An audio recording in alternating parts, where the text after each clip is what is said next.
as to whether in camera or public, I must do that in consultation with the Chief Justice.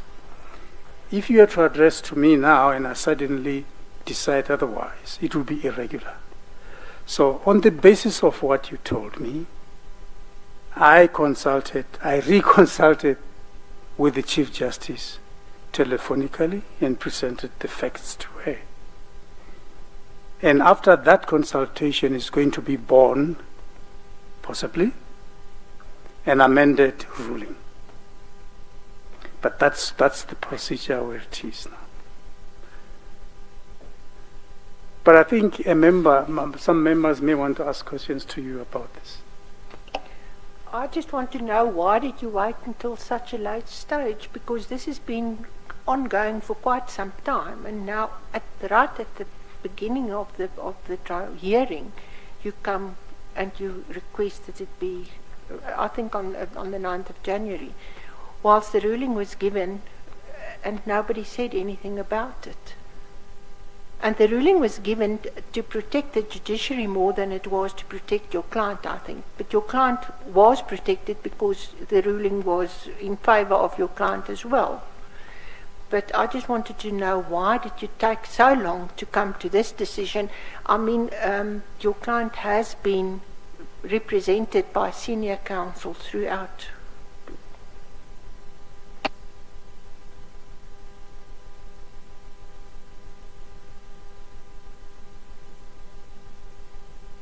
Thank you, Judge Torres. I appreciate that. I appreciate it. I don't even want to use the excuse that I was briefed the day before Christmas.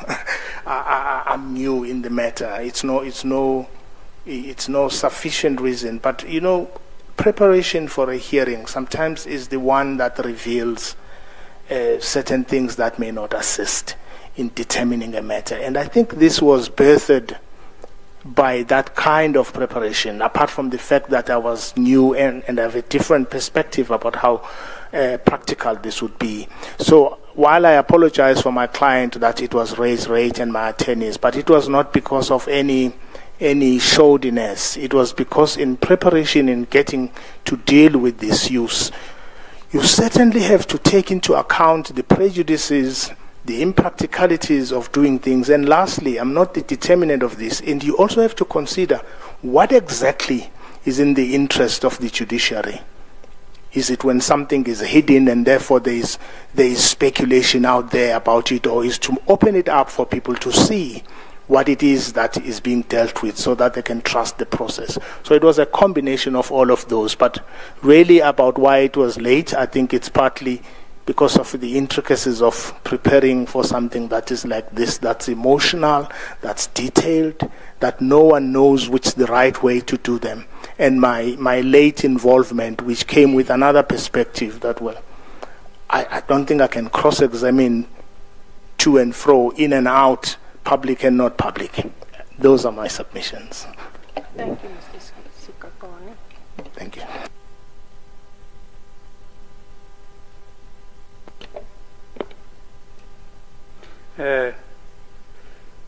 Well, we understand you came late in the matter, Mr. Sikakane, and it's a complex matter with many ramifications. Now, here comes the ruling, or non-ruling.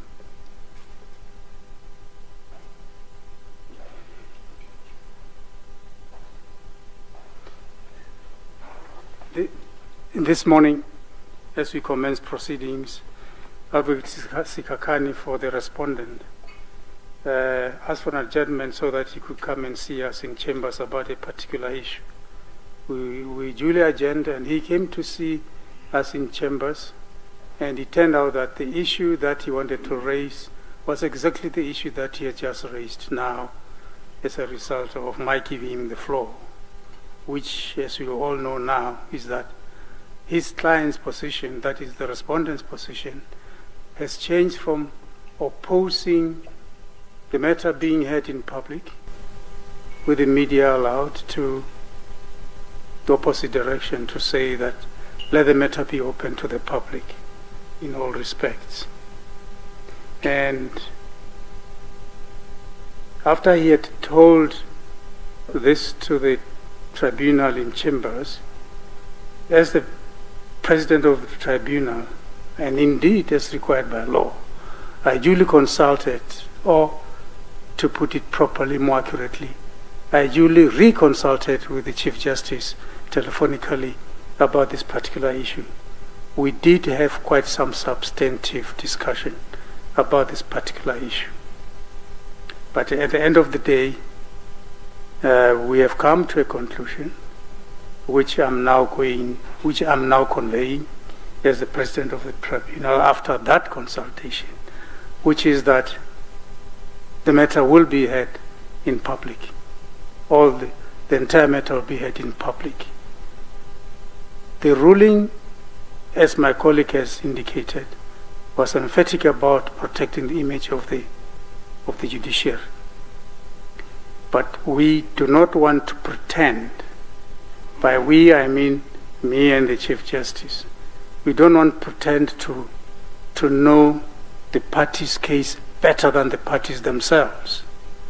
If both parties, including the one we had objected against, the matter being heard publicly, is of the view that it will not harm the public if the entire matter is heard in public, precisely because we don't know every aspect of their case at this stage. We feel persuaded towards inclining to allow the matter to be heard in public. I think that explanation was given, and should the need arise, more reasons may be given. But suffice it to say that after that reconsultation, and bearing in mind the position now lately adopted by the respondent, who must be fully conversant of every single merit of their case, of his case, we are inclined to do so. Accordingly, the following ruling is made. The hearing of this matter will be held publicly. Thank you.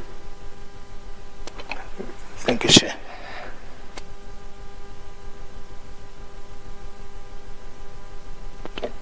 Advocate Skippers. Thank you, Chair.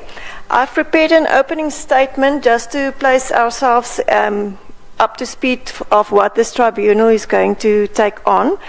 This proceedings that commences here today before this tribunal are unprecedented in the history of South Africa. This is the inaugural instance in which the tribunal has been established to investigate allegations of sexual harassment against a sitting judge of President of the High Court. This has never been done before. This tribunal was established pursuant to the Judicial Service Commission Act, following the ruling by a Judicial Conduct Committee appointed by the former Chief Justice. The then Chief Justice established the JCC in terms of Sections 8, 9, and 10 of the Judicial Services Commission Act.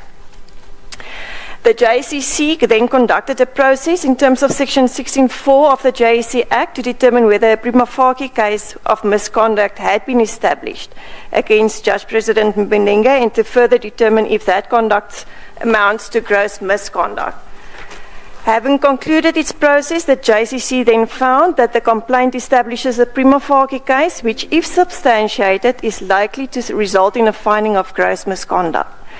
It therefore recommended that this tribunal be established in terms of Section 19 of the Act. In accordance with Section 25(1) and Section 26 of the JSC Act, and as mandated by Chapter 3 of the Act, this tribunal has been established with the responsibility of regulating these proceedings and conducting an inquiry into the allegations of misconduct, gross misconduct, by 1, collecting evidence, 2, conducting a formal hearing, 3, making findings of fact, and 4, making a determination on the merits of the allegations. The complaint before this tribunal is that Judge President Mbenenge sexually harassed the complainant and that this constitutes gross misconduct. The complainant asserts that she endured sexual harassment in multiple forms, including the receipt of sexually suggestive messages through social media, and that will be on the platform WhatsApp, inappropriate comments and gestures regarding her physical appearance made in person while at court, and a specific incident within the Judge President's office during which he made sexual remarks and gestures of a similarly inappropriate nature. The Judge President has already admitted to engaging with the complainant on social media platforms in a way which was clearly sexual and clearly inappropriate for the most senior judge in the division. Furthermore, it is important to note that the complainant is among the most junior members of the court administration.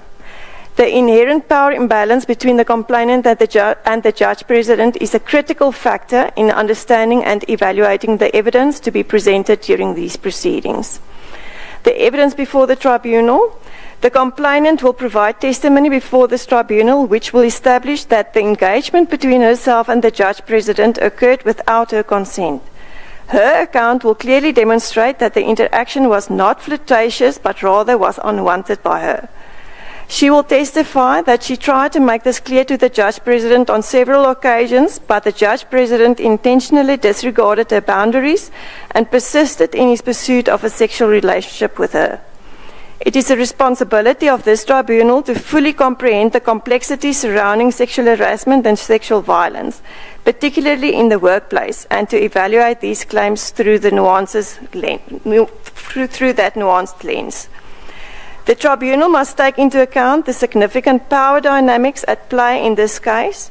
As a Judge President, he holds substantial influence over the entire judiciary in the Eastern Cape. Despite this power, the Judge President never sought to establish whether the complainant was willing to engage in a consensual relationship. Instead, the complainant will testify that when she requested a meeting with him to address his inappropriate behavior, she ultimately withdrew her request after the Judge President reiterated his desire for intimacy, even though she had explicitly rejected such advances on more than one occasion. It is crucial for the tribunal to recognize that sexual harassment is not a neatly defined or straightforward complaint. It will be like no other complaint a tribunal of this nature has had to investigate, as sexual harassment and sexual violence often happen in secret, especially in the workplace. This secrecy often affords perpetrators a sense of impunity and casts doubt on the credibility of complainants when they eventually come forward. During the course of these proceedings, several witnesses will be called to testify. These may include current judges from the Eastern Cape Judiciary. While these witnesses may testify what they heard or were informed of, none will be able to offer direct knowledge of whether the alleged sexual harassment took place.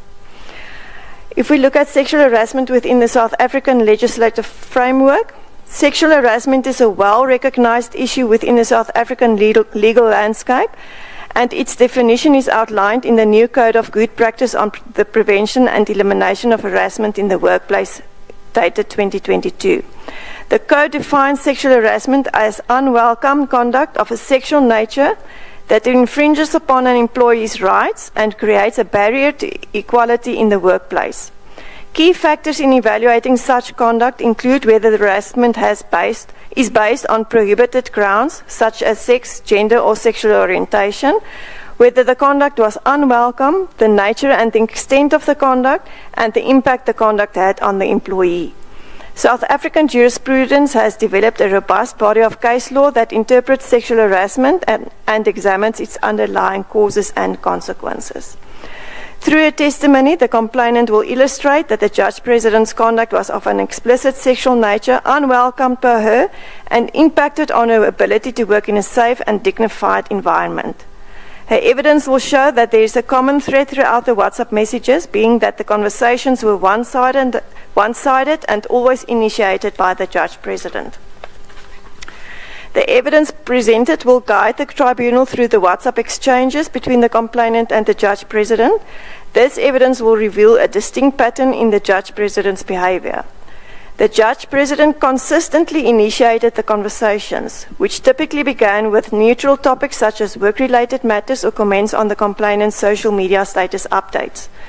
Once a complainant was engaged in the conversation, the Judge President would shift the tone and initiate sexual advances.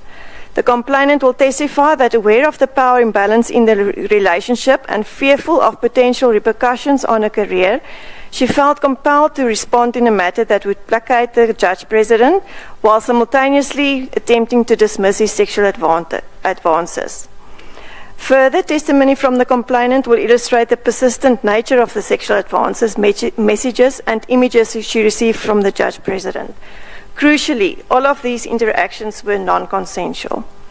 While there may be minor inconsistencies in dates and chronology to the original complaint as made by the complainant, the evidence she produces will show that any inconsistencies only exist by mistake on part of her recollection. In fact, the additional evidence as retrieved throughout this tribunal process will prove that where she may have referred to an incorrect date, the messages bear her out as to the events which occur, albeit on a different date.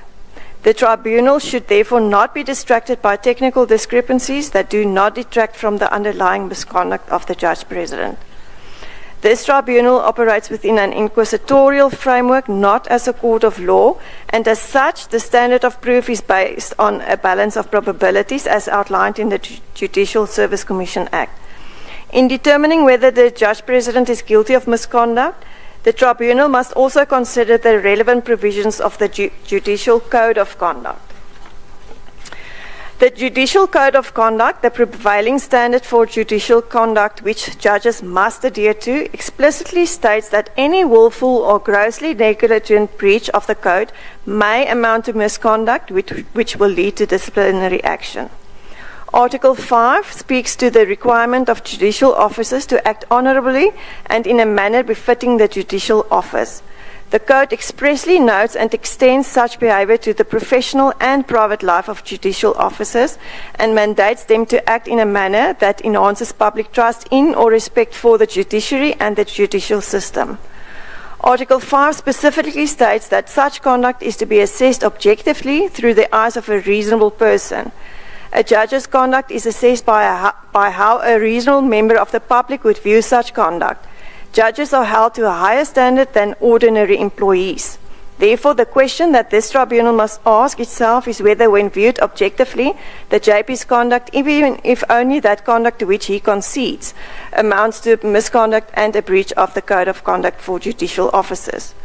In making this assessment, the reasonable person includes a person working within the court and specifically those working in the division run by the JP.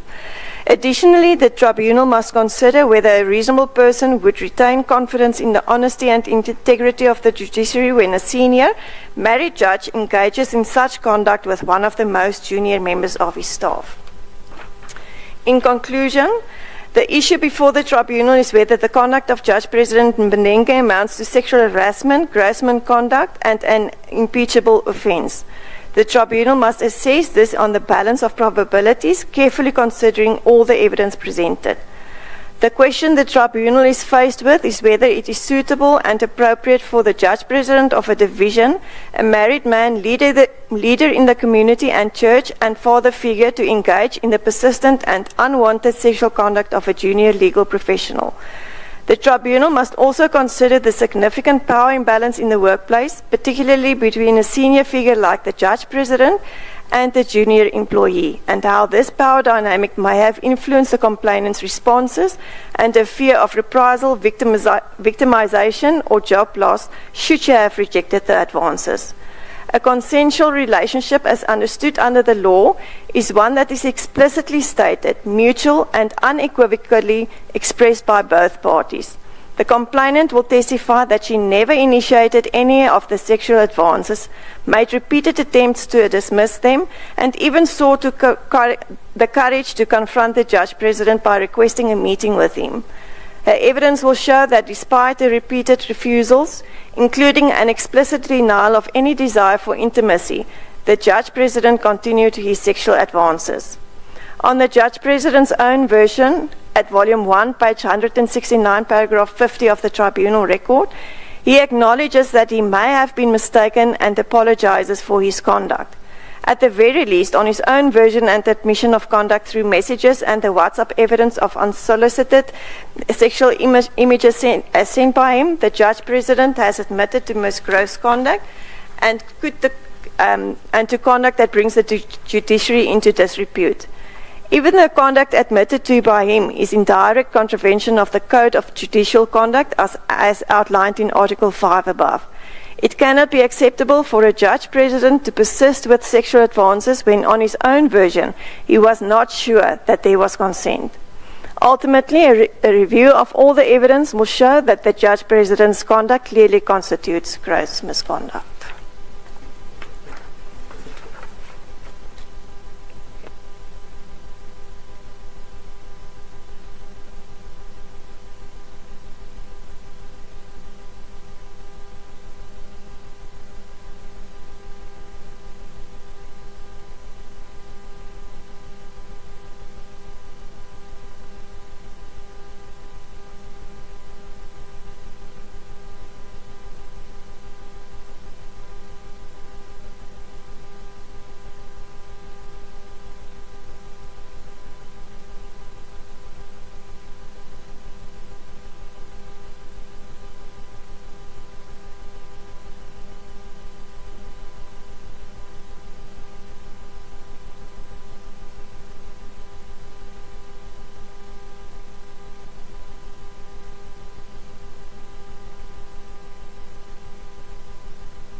You seem to be burning to say something, Mr. Sikakani. Burning? I'm not burning, but there were preliminary issues I had said I was to present together with the first one that has been determined. But I'm not burning. Oh, not yet. Not yet. Not yet. Not yet. I think it's appropriate for us as tribunal to say that, let it be clear, this is not, what is right here is clearly comes from the lead of evidence. And let it also be made quite clear that at this stage we do not necessarily agree with everything she's saying in a statement.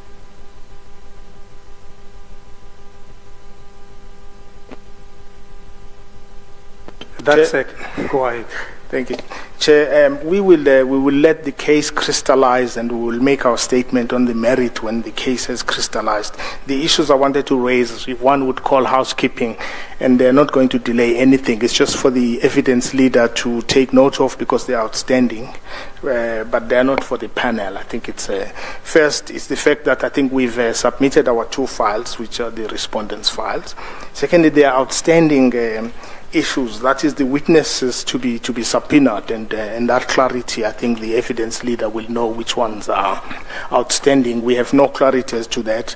Linked to that particular issue is a letter that is necessitated by a recent correspondence from Ms.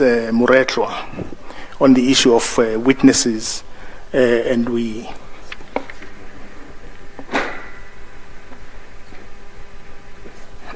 that when they do that, because that also includes an issue of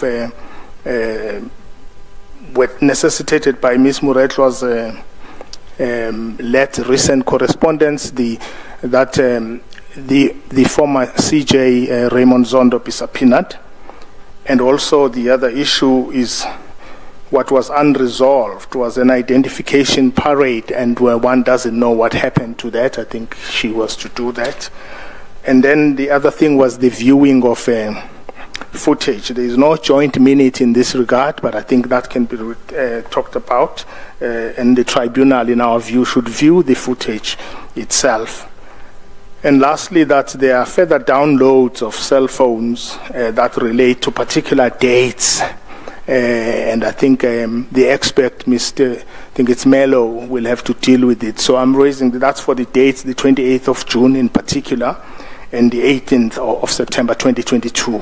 28th of June 2022 and 18th September 2022. Chair, I was raising this so that at least there is clarity about what is outstanding, but it does not delay the process. As to our opening statement, we will hear what the case is, let it crystallize, and we'll make our statement at the right time.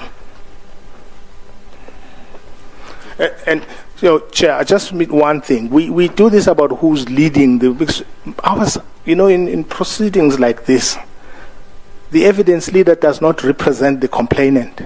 And we raise this because it's an important oversight in this country about what the evidence leader does. We raise these issues because the evidence leader does not represent the complainant, but helps this process, helps us, helps you crystallize the evidence. It's that old principle that a prosecutor, even a prosecutor, is not here to vociferously seek a conviction. So we raise this because most of the witnesses, in fact all, belong to her. She must lead them to assist this process. And we will require the list when it's finished. Can I just take a...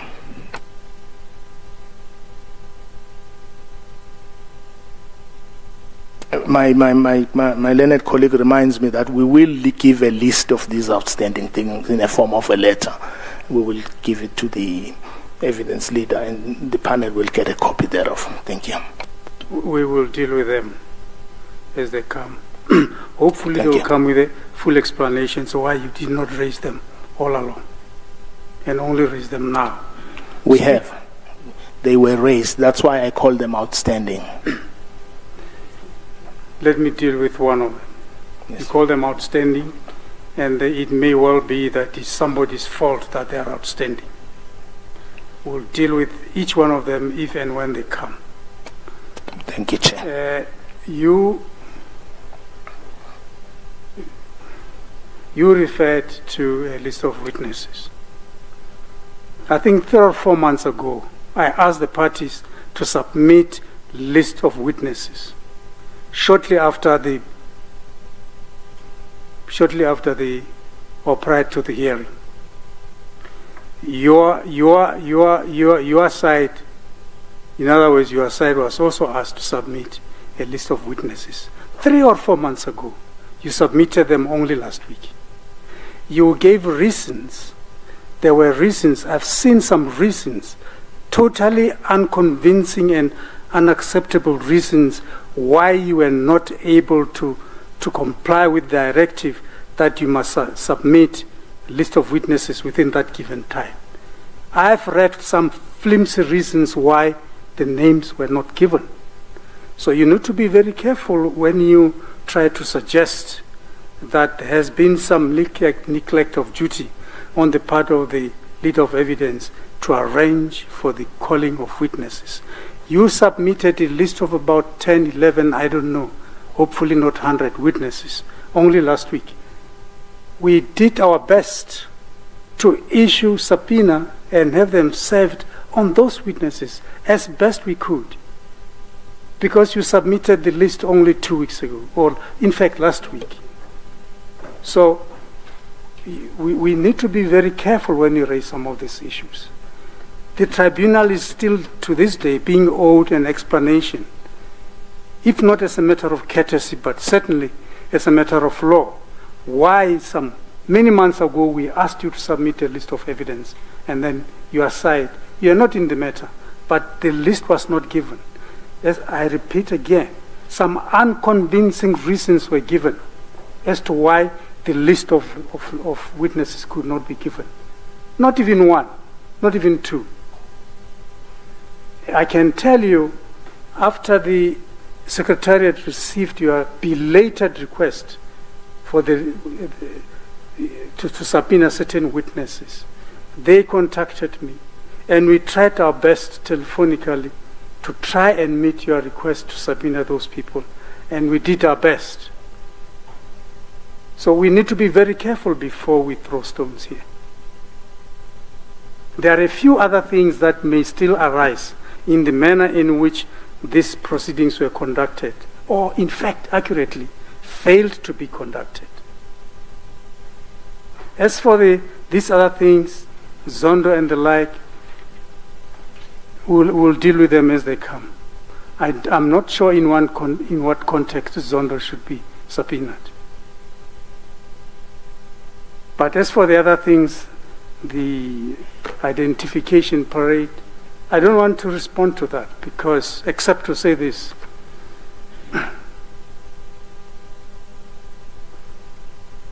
for you to know to conduct an identification parade, you had to know who was on duty on that day. For you to know who was on duty on that day, you must be given a date of the parade. It's an open issue as to whether or not we have got a particular date of whether a particular incident happened on this or some other day. These are the issues that we hope to deal with as we go along. We don't want to try to solve them in anticipation. The matter must be allowed to take its course, and we'll deal with those issues as they come. You may have to explain to me about the issue of subpoenaing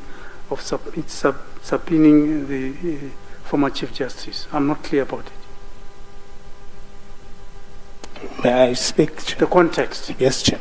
Chair, let me start here. The use of the word outstanding issues, and then I must address it to my learned friend, Advocate Skippers. It was not, these are issues outstanding. I did not intend to say she's not done her job. I was saying these are the issues that will be dealt with because we have in there outstanding. If I communicated that I'm suggesting that she has not done her job, no. I can't speak for why issues are late. I'll take instructions. But I was not attacking her at all.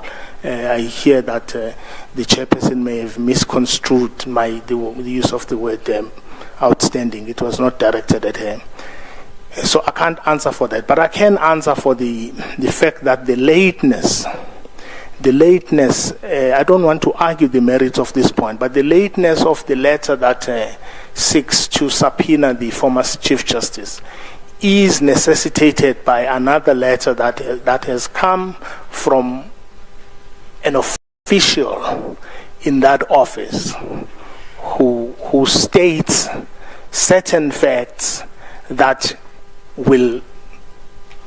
can only be ascertained with the former Chief Justice himself. But I don't want to argue the matter. I was just raising it. And I'm sorry again to Ms. Skippers if my raising of this issue was suggesting she hasn't done her job. That was not the message. Thank you. Yes. You are going to, when the time comes, you are going to have to make out a case for the subpoenaing of the former Chief Justice. I will, Chair. It's not just there for the taking. You'll have to make out a case for that. And you'll have to consider the relevance of his evidence, the importance of his evidence to the issue that is before us. You'll be given the opportunity to do that in due course. Thank you, Chair.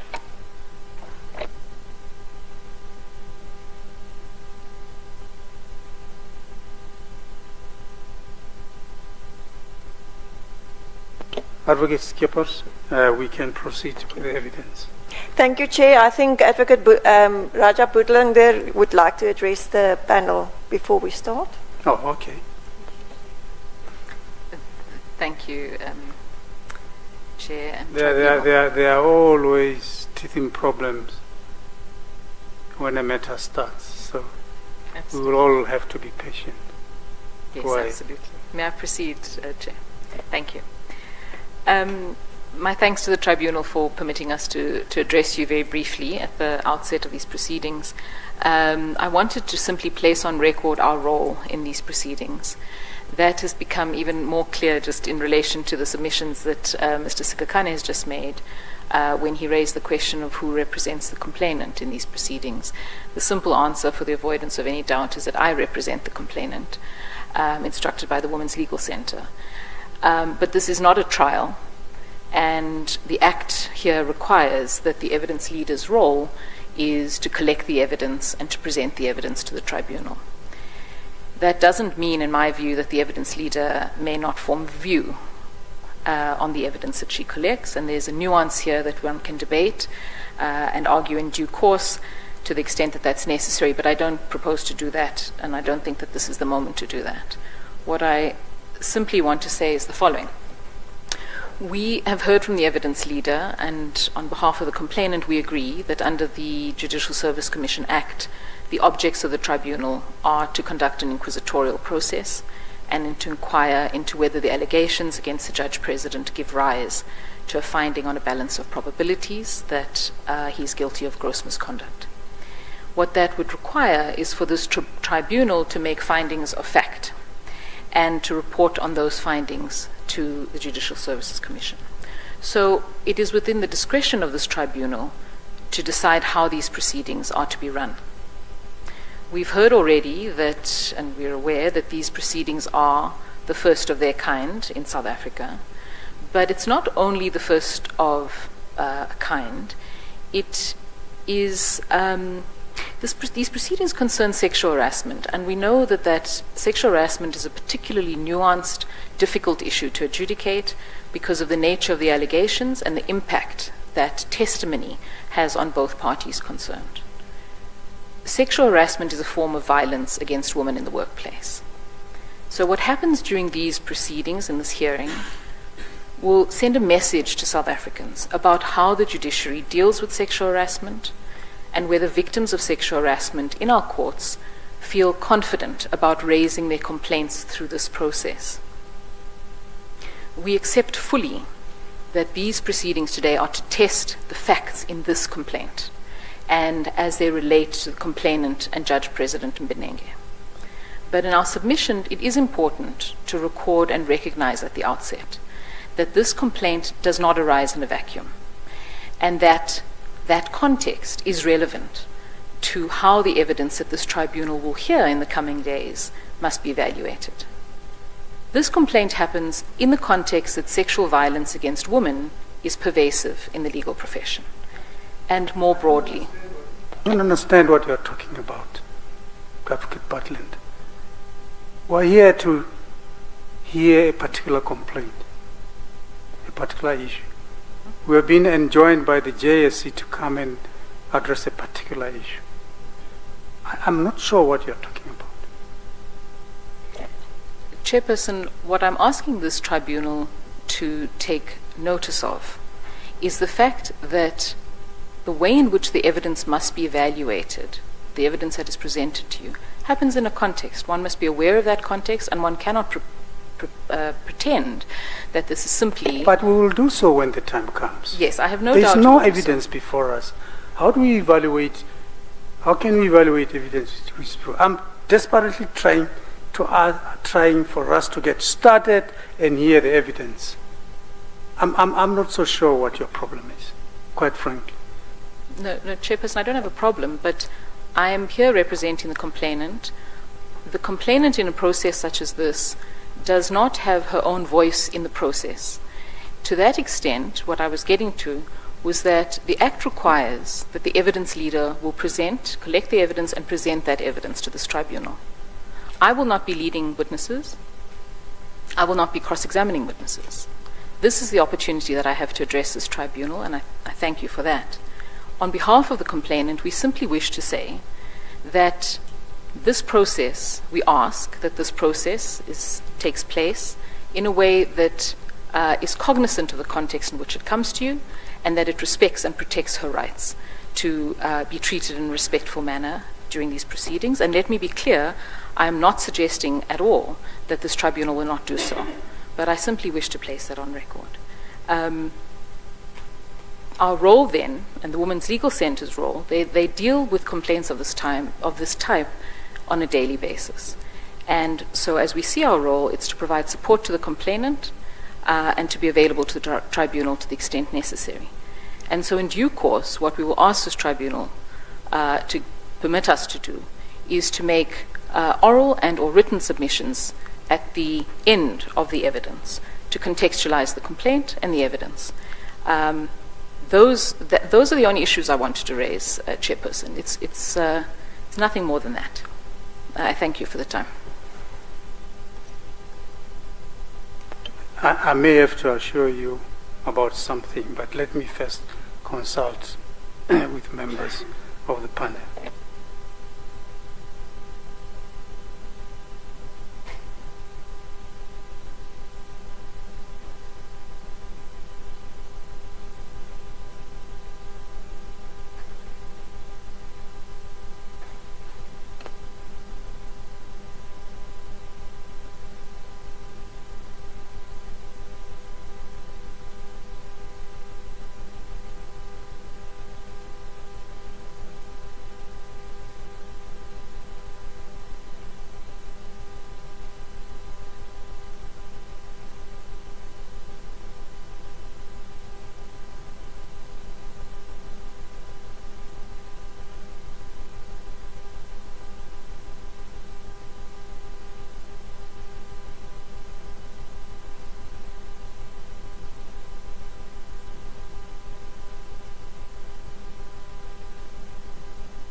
Advocate Butland,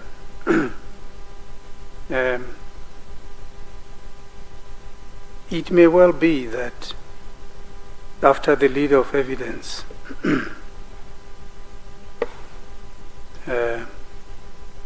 has led the evidence, it may well be that I'm trying to address a concern that seems to be there at the back of your mind. It may well be that you may be given the platform to put questions to your client if you feel there are certain important aspects which the lead of evidence didn't cover, which you would like to cover with your client. Does that address some of your concerns? Chairperson, it's not really a concern of mine. I have full faith in the evidence leader. Our bigger concern is that this is the process that all complainants will face in similar matters, and not all of them will have access to pro bono legal services or the Women's Legal Centre. So it is important to us that this process runs as the Act anticipates that it will run. And we thank you for that opportunity. I'll take instructions, and if you would permit me to raise that issue down the line should we need to ask questions. It wasn't necessarily an enormous question at the back of my mind, because we do, as I say, have full faith in the evidence leader in running this process. Thank you. Well, I'm putting that to you because in the context that earlier we asked the parties, the legal representatives, whether they prefer to lead their own clients, and the respondent's choice was that he would like to be led. Would like his evidence to be led by his legal representative. So one would imagine that you could easily have said so yourself, but you prefer to rather use the lead of evidence. That being so, raises the possibility for you, once the lead of evidence has finished, if you feel that from consultation you have had with your client, there are certain areas which have not been properly covered, then you can do so, provided it will be, of course, before the cross-examination. Thank you very much, Chair. We appreciate that.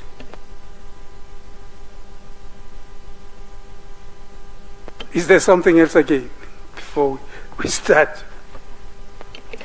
Chairperson, if I may just for certainty, according to the rules regulating the proceedings here today, Rule 7, Sub-Rule 2, says the evidence leader may then examine the witnesses which he or she intends to call to prove that the respondent is suffering from an incapacity, is grossly incompetent, or is guilty of gross misconduct, and may adduce such evidence as may be admissible.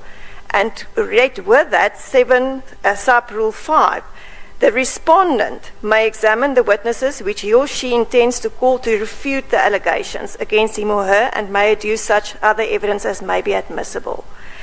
So I hear what Advocate Sikakani is saying now, that they want me to call their witnesses. But according to the rules regulating these proceedings, the evidence leader's role is to lead all the evidence to prove the complaint, and the respondent's legal representatives must lead the witnesses to refute the claim. The problem is I haven't consulted with their witnesses because they are actually not my witnesses, and I will not call them to prove the case.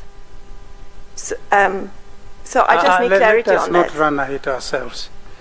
Those witnesses may be there, they may not come. Let's not spend time talking about witnesses which are not before us. We will deal with that part when it comes. Let us deal with what is here in front of us now, please. In any event, the rule or the act says the tribunal has the power to determine its own procedure. So we have got the power to determine our own procedure as to who should stand up and who should sit down, who should speak, who should shut up. We have got that power. We'll deal with those things, please. Now, somebody must speak up now. Let us hear the evidence. Please, shall we get started? We can start, Chairperson. I would like to then call the complainant to the witness stand, Andiswa Mengo. She will be assisted by an interpreter as well, a Xhosa interpreter.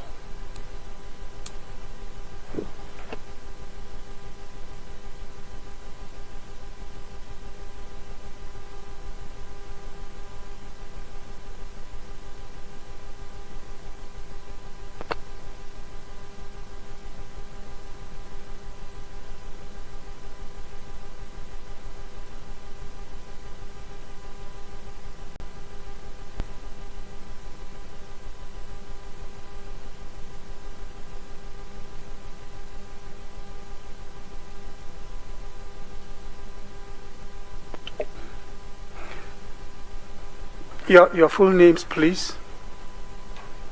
Your full names, please.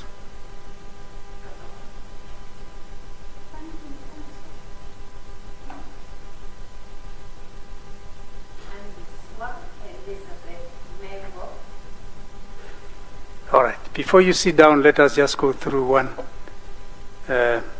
step. Do you have any objection against taking an oath? Phambi koba siqhube ndithanda into kokuba sithathe ke isifungo. Ingabe unengxaki nokufunga? Andinaso mhlawumbe phambili. No objection nje.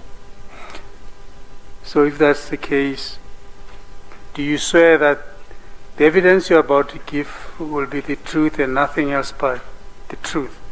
If so, please raise your right hand and say, "So help me God." Kuba kunjalo ke ingaba uyafunga uba ubungqina bakho buyakuba inyani, inyaniso yonke, inyaniso yodwa. Kuba kunjalo uphakamise isandla sakho sase-right uthi ndincede Thixo. Ndiyakwenza njalo ndincede Thixo ndithethe nyani. Soni nje. Yes, you may be seated now. Ungahlala phantsi.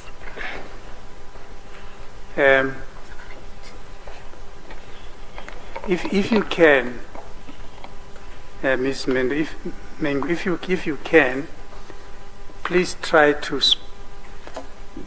If you can, please try to speak as loudly as possible. Don't just whisper to the interpreter.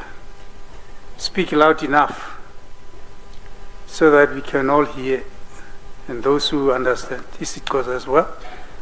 So that, importantly, your legal representative should hear you and should be able to tell whether what is being interpreted is accurate or not. But if you don't speak loud enough, they may not be able to pick that up. Are you having some touch of flu? It seems that you struggle with your voice.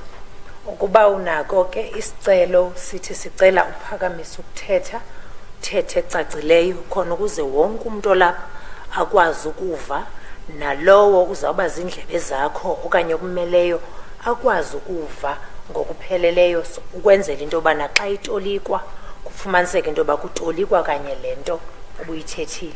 Nantsi ke enye into ayiqapheleyo umhlali ngaphambili indaba yelizwi lakho ufuna uqonda uba ingaba mhlawumbi ikhona ingxaki, ingaba unefiva okanye kwenzeka ntoni?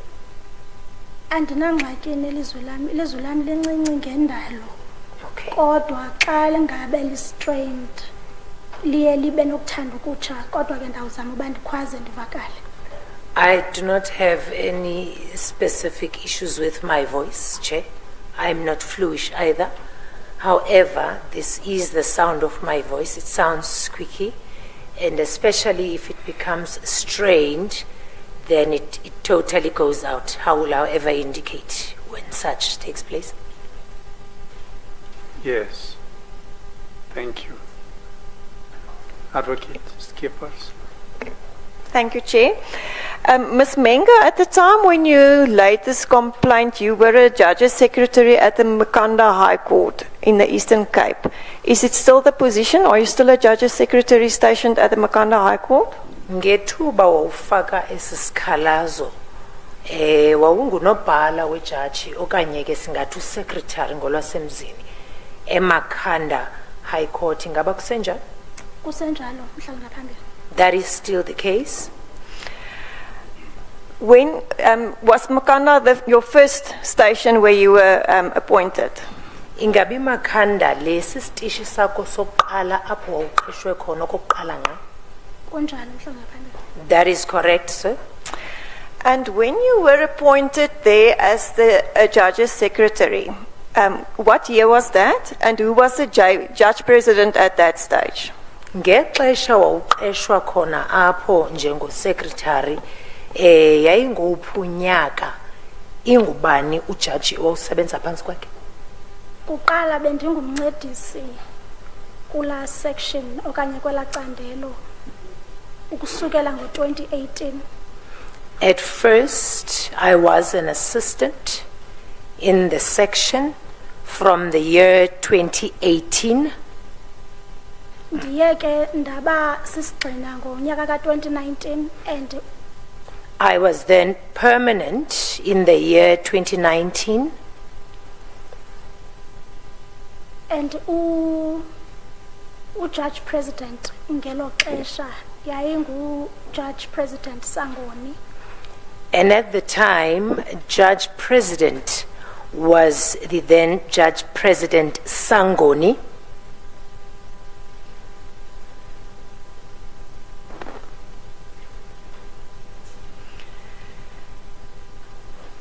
Have you ever been the secretary of any of the judge presidents that you worked under?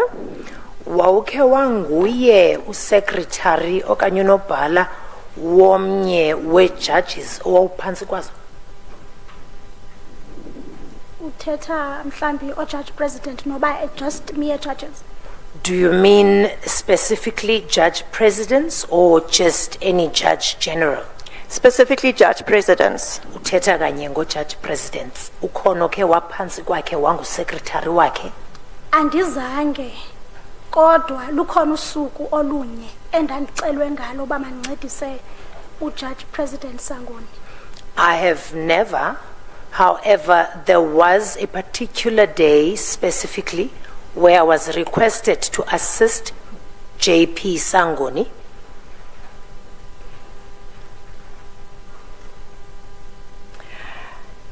Now, when you were working and Judge President Sangoni was the JP at that stage, how did you communicate with him? On what platform, if I can put it like that? Ngela xesha ke wawuncedisa uJP Sangoni, ngela xesha wawunxibelelana njani naye, wawusebenzisa ntoni ukuzama ukunxibelelana naye? Ndandithetha naye ngokudibana in person ku-chambers. I would speak to him or communicate with him in person by meeting him in chambers.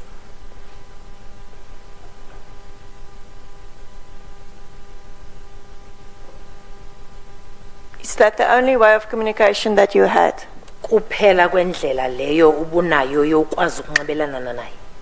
Injalo. That is correct.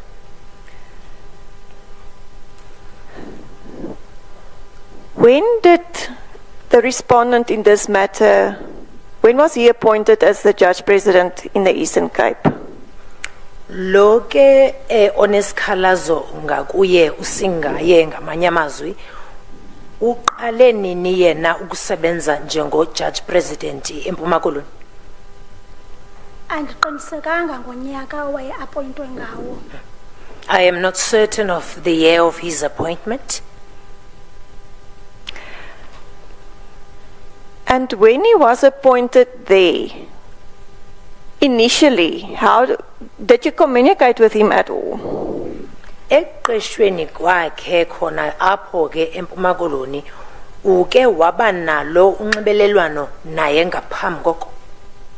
Ngaphambi kokuqashwa kwakhe? Phambi koba bengu-Judge President ebeyijaji andizange ndithethe naye. Nangoku sele eqeshwe as uJudge President nge-early stages okanye kumaxesha angaphambili before sithina sithethe khange ndithethe naye. I had not had any communication with him even before he was appointed as a Judge President. And during the early times of his appointment as a Judge President, I had not had any communication with him. That's correct. I'm speaking about the respondent here today, Judge President Mbenenge. Mamelake, sithetha ngo-Judge President lo esiphambi kwakhe namhlanje uJP Mbenenge. Thetha ngaye. And I don't know if you don't understand my question. I'm not asking you if you initiated the communication. Was there communication between you and the respondent? Andazi ke noba undive kakuhle na andithethi ngohlobo lokokuba mhlawumbi kuthiwe nguwe oqala incoko okanye oqala unxibelelwano naye. Bendifuna nje uqonda uba uke wanalo nithuba apho nike nano nxibelelwano na yena uJP Mbenenge. Yes, we've had communication. And in the beginning, when you just started there as the Judge President, how did you communicate? On what platform, if I can put it like that? Ngokuya wayeqala esebenza njengo-JP uJudge Mbenenge. Niye nalo njani unxibelelwano luqale njani kuni nobabini? Ngoku webeqala andikhumbuli kakuhle uqala kwakhe ngoka aqalayo uba ngu-Judge President. Kodwa ukuthetha kwethu ibikukuthetha kwaxa sibonana. Mhlawumbi kukho loo nto ayidingayo. When he started initially, I do not recall having any communication with him. However, when there is such, it will be a situation of us meeting and talking. That will be it. When we see each other, rather. So does that mean in person? Ingaba ithi lonto benithetha ana ngabana nibonana nje umuntu ubuso ngobuso. That is correct. And how was your relationship in the beginning? Was there any problems between the two of you, or what is the position? Bebunjani ubudlelane phakathi kwenu nobabini ekuqaleni? Ezike zakhona ingxaki mhlawumbi phakathi kwenu nobabini ekuqaleni? Hayi zange kwabakho ngxaki. We had never had problems.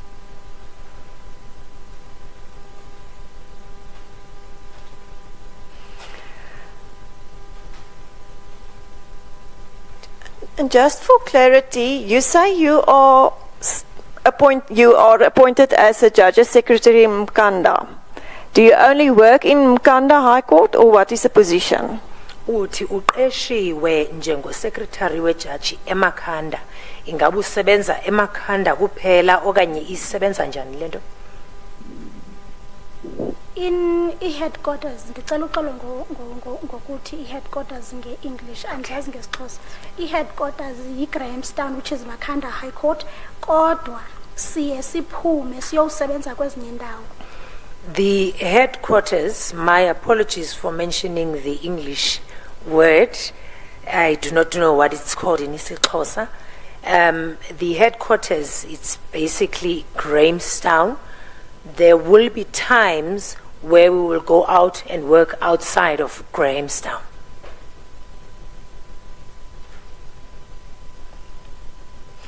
And where is the Judge President stationed? Judge President lo yena uphi apha khwe? Bekufanele uba nezakhe headquarters yiMakhanda. It is supposed to be, his headquarters is also supposed to be Makhanda.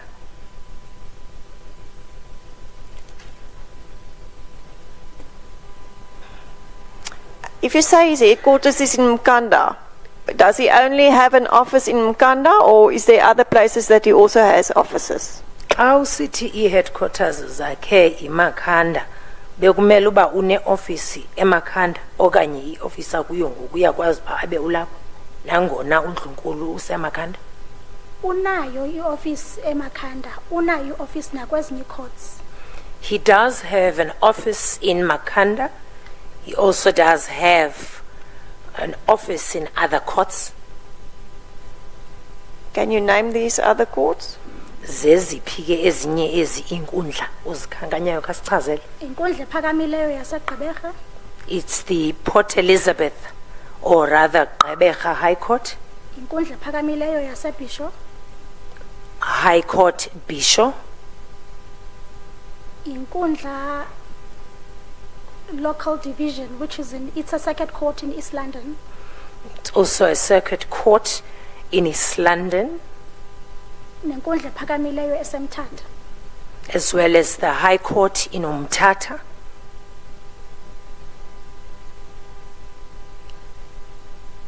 Are these also the courts that you worked as a judge's secretary as well? Ingaba ezinkundla ke uzikhankanyileyo nazo zinkundla ukhe uye ukusebenza kuzo njengosecretary? Kunjalo. That is correct. Now, you said initially you did not really interact with him or communicate with him, but if you did so, it was in person. Did that at any stage change?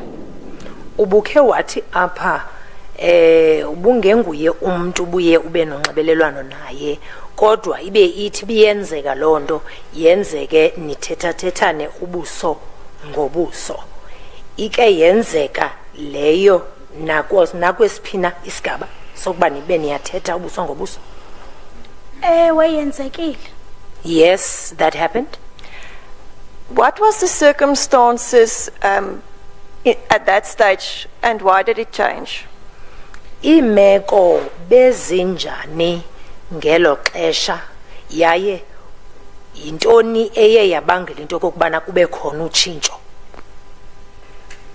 Kuqala ukuze sibe asithethi ngokubonana uze yena andifonele. Firstly, when it happened to, or when it got to a level of us not talking in person, he first called me.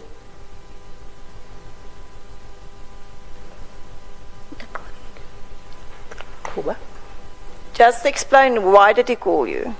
Khawucacise kuba yintoni sizathu esabangela into bakufonele? Undifonela kuba kwakukho ingxaki yodushe olwalukhona eMakhanda ngela xesha. He called me because there was a problem of some fighting or violence that took place in Makhanda at the time. Isenziwa ngabahlali ke lonto yachaphazela inkonzo. That was done by public members, which affected services. And kwakufuneka emotion court ihleli ngalo lwesibini lo. And the motion court had to sit on that particular Tuesday. Uxelelwe ke ngomnye wo-advocate. He was therefore informed by one of the advocates Ukuba ukhona umuntu esicinga uba angasinceda esimthembileyo. that there is someone that we highly trust, that we believe could assist or could be of assistance. And kuba nalomntu uzawukwenza le motion court ngumntu oyijaji. And as well as the fact that this person that will be running this court is a judge. An acting judge, to be specific. Ukucacisa ke ibingujaji wethutyana obambeleyo. Yabe nabo bona bengamagqwetha beze necebo loba ingenziwa virtually. And as them in a group of lawyers, they were then able to suggest that this could be conducted virtually. Uye ke lo advocate lo wamnika inamba yomntu lo bathi bamthembile ke kuye kwacaca uba ndim ke lo. And that particular lawyer then granted him or gave him the number of the person that they trusted, and it became clear that that person was myself.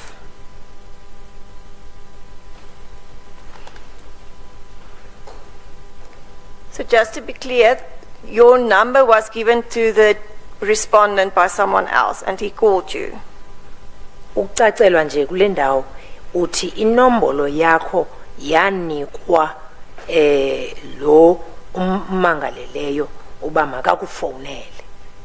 Kunjalo mhlali ngaphambili. That is correct, Chairperson. And according to the papers of the complaint, that was in May 2021, the 25th of May 2021. Ngokwamaphepha ke inyanga nonyaka yayinguMeyi kumnyaka ka2021. Kunjalo. That is correct. So did the respondent ultimately call you? Ingaba ke kwenzekile njalo lo mmangaleleyo wakufonela? Kunjalo. That is correct. And I suppose arrangement was made and the virtual hearing then proceeded. Is that correct? Ndizawucinga uba kamalungiselelo aye enziwa lwaze ke udliwano ndlebe olo lwaqhubeka.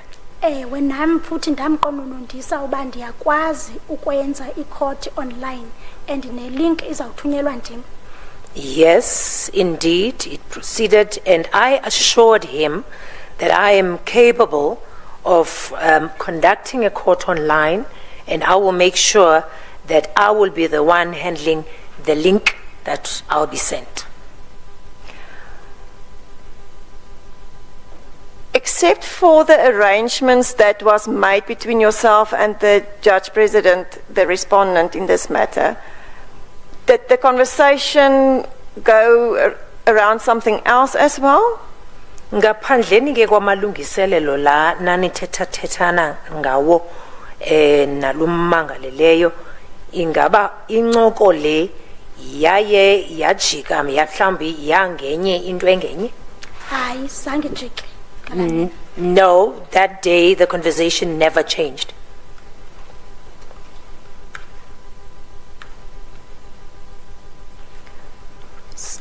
All right, so this virtual hearing then happened, and then an incident happened between yourself and the court manager. And I don't want you to go into details of that incident because that's not relevant to this hearing. What happened after you had this interaction with the court manager? What did you do? Yenzekile ke le iyalento yoludlwano ndlebe lu virtually. Kwaba khona into eyayikhona phakathi kwakho no court manager, kodwa kanifuna ba singene nzulu ke kuleyo, kodwa endifuna ukukwazi ukuba kwenzeke ndoni phakathi kwakho no court manager. Ndicela ukuqala ndithi phambi kokuba kwenzeke lonto yenzekayo phambi kwami no court manager, kwanyanzeleka uba mandibe in person ekwi court building ngoba u-acting judge lo wayedinga isupport. If I'm allowed, may I please start by saying, before I get into the details of what happened between myself and the court manager, I was needed to be in the building in person because the acting judge at the time needed assistance. All right, I don't want you to go into what happened between yourself and the court manager. Mamela. There was an incident, and then what happened between yourself and the respondent as a result of this incident? Akafuni singene ke nzuluku imcimbi ukuthi kwenzeke intweni phakathi kwakho no court manager. Kodwa funa uyazi okokuba kwaye kwenzeka ntoni phakathi kwakho nalo ommangaleleyo. Respondent ngamanye amazwi asemzini. Ngeliphi ixesha? At what time? In your papers, you said on the 28th of May 2021, you spoke to the respondent. Mamela ke kumaphepha wakho uthi ngomhla we-28 kwinyanga kaMeyi kumnyaka ka-2021 ufuna into eyenzekayo ngola suku. Ndisemsebenzini ngale mini. I was at work on the date in question. Ndimbonile naye uba ukhona. I saw him as well, that he is present. Sorry, can I just stop you there? You say you were at work. Where were you at work? Uthi wawusemsebenzini phi kwephi indawo? Emakhanda. In Makhanda High Court. Yes. Qhuba.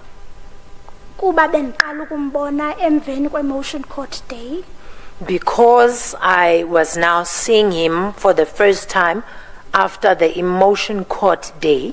You are now speaking about the respondent. Uthetha ngalo ummangaleleyo. Kunjalo. That is correct. Yes. Ndacinga into ba ku-right uba ndiyokumxelela iziphumo. I thought that it is the right thing to do to go and inform him of the outcome.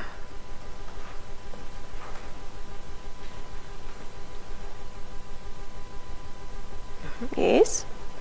Ndiyile ke ndanqonqoza. I proceeded and I knocked. Where did you knock? Unqonqoza phi? Phaa kuye kwi-chambers. At his chambers. Yes. Ndafika ke usekretary wakhe ehleli ejonge efestileni. I found his secretary seated, looking through the window.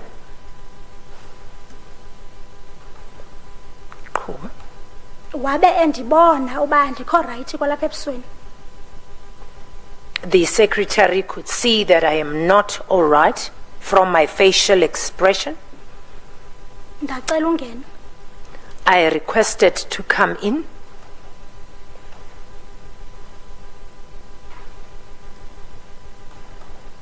Yes. Zange ndi-escorte ke aqala ngene atsho kujaji uba kukho umntu omcelayo wathi mandizingenele. She did not escort me to the judge so that she could inform the judge there is someone who would like to see him. She just said I should proceed on my own.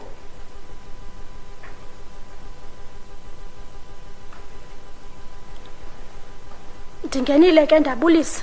Ndacela uhlala phantsi ndahlala. I indeed proceeded, entered, I greeted, then I requested to be seated. I sat down. Ngelo xesha ke besendiyibulila. At the time, I was becoming emotional.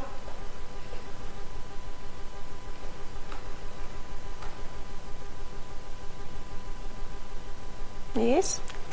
Ndamxelela uba kwenzeke ntoni ngoLwesibini. I informed him or narrated to him as to what happened on Tuesday. That is now the what about?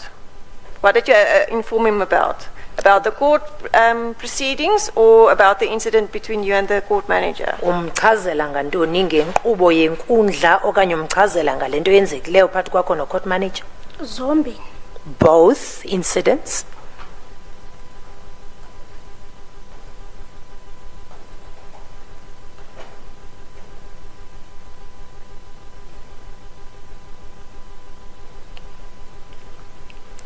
Why did you inform him about the incident with the court manager?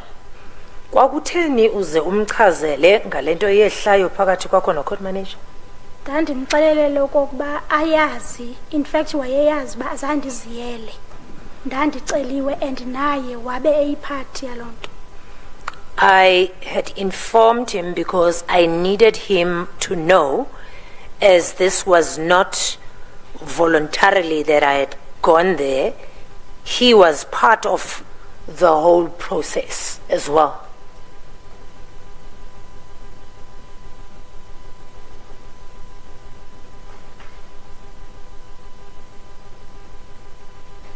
Yes. Ndimchazele ke kodwa wabe esithi uzawuthetha naye court manager ngoba uyabona uba ndiyakhala. I informed him. He then mentioned to me that he will have a word with the court manager, as he could observe that I am crying.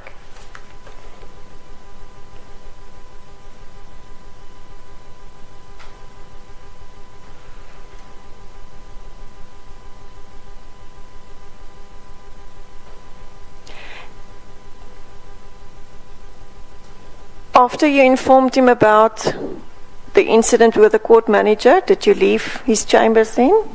Emveni kokuba uye wamchazela ngalento yenzekileyo phakathi kwakho no court manager, uye waphuma wahamba wena phe ofisini yakhe? Ewe ndihambile ndabuyela eofisini yami. Yes, I left. I went back to my office.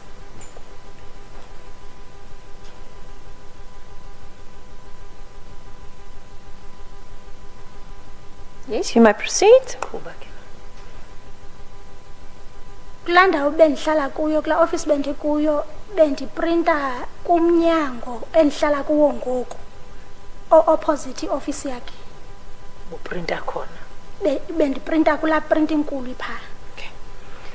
In the office that I occupied, which I still occupy, when I need to print, I would print at a door opposite.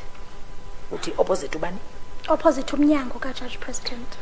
I would print at an office that has a door that is opposite the Judge President's office.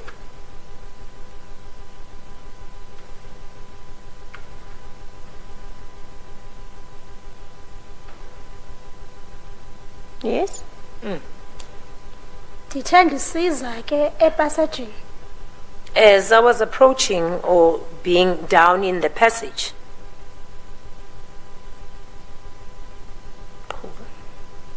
ndabona ucourt manager esiza naye kwelinye icala. I saw the court manager also approaching from the other side.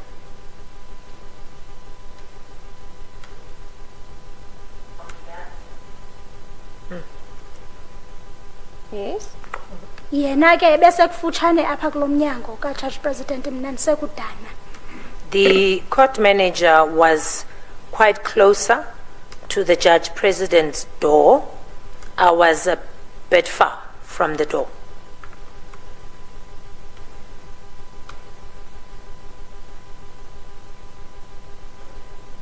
Ungenile ke yena, mna ndashiyeka ndingena apha kulomnyango ndizothatha kuwo iphepha endiliprintileyo. The court manager then entered the office. I ended up getting into the office where I print to collect the paper that I had printed. In which office did the court manager enter? Court manager lo ungena kwiphi office? Kwi-office ka-Judge President. The court manager entered the Judge President's office.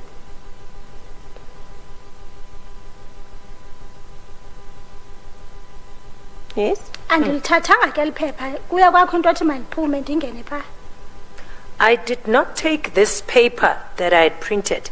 Something in me said I should enter the office. Which office? AP of Le ka-Judge President. the Judge President's office.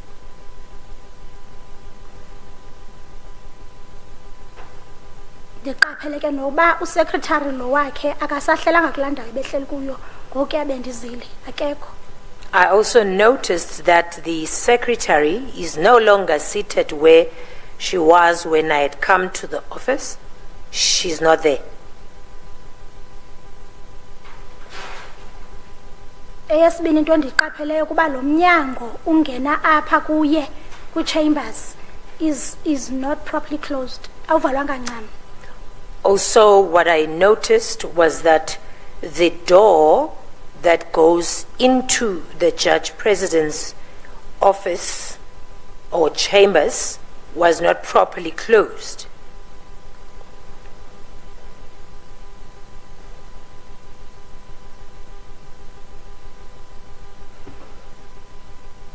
Ndithe xa ndijonga ndafumanisa uba nabaya bayahagana. When I looked, I then saw that there they are, hugging one another.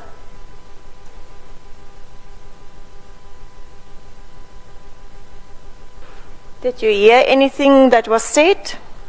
Ikhona into wakwazi uyiva eyayithethwa. Azange ndive nto. Ndatsala umnyango qha ndaqonda uba ndifuna babone uba ukhona umntu obelapha. I did not hear anything. I just pulled the door closed because I wanted them to realize that there was somebody that was there.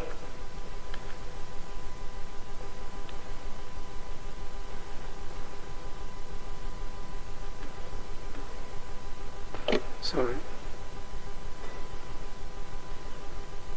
Could this be the convenient point at which we could adjourn for lunch before we go beyond the door? We will adjourn until 1:45, Sizake sinqumame ke unless kancinci. there is some objection. Sibuye No, ngo-1:45. there is no objection. Ukhona umuntu onengxaki? Akekho.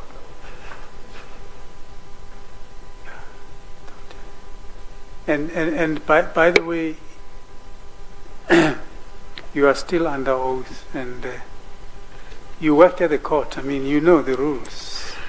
You don't have to consult or talk with anybody about this matter, because you are still. No, you are not under cross-examination. No. Well, Patrick Machawa. It was instructions from my left, and they are not correct. So I think you can talk to anybody, quite frankly. Ungathetha naye Yeah. noba ngubani na. My legal team. Noted, Chair.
giving evidence.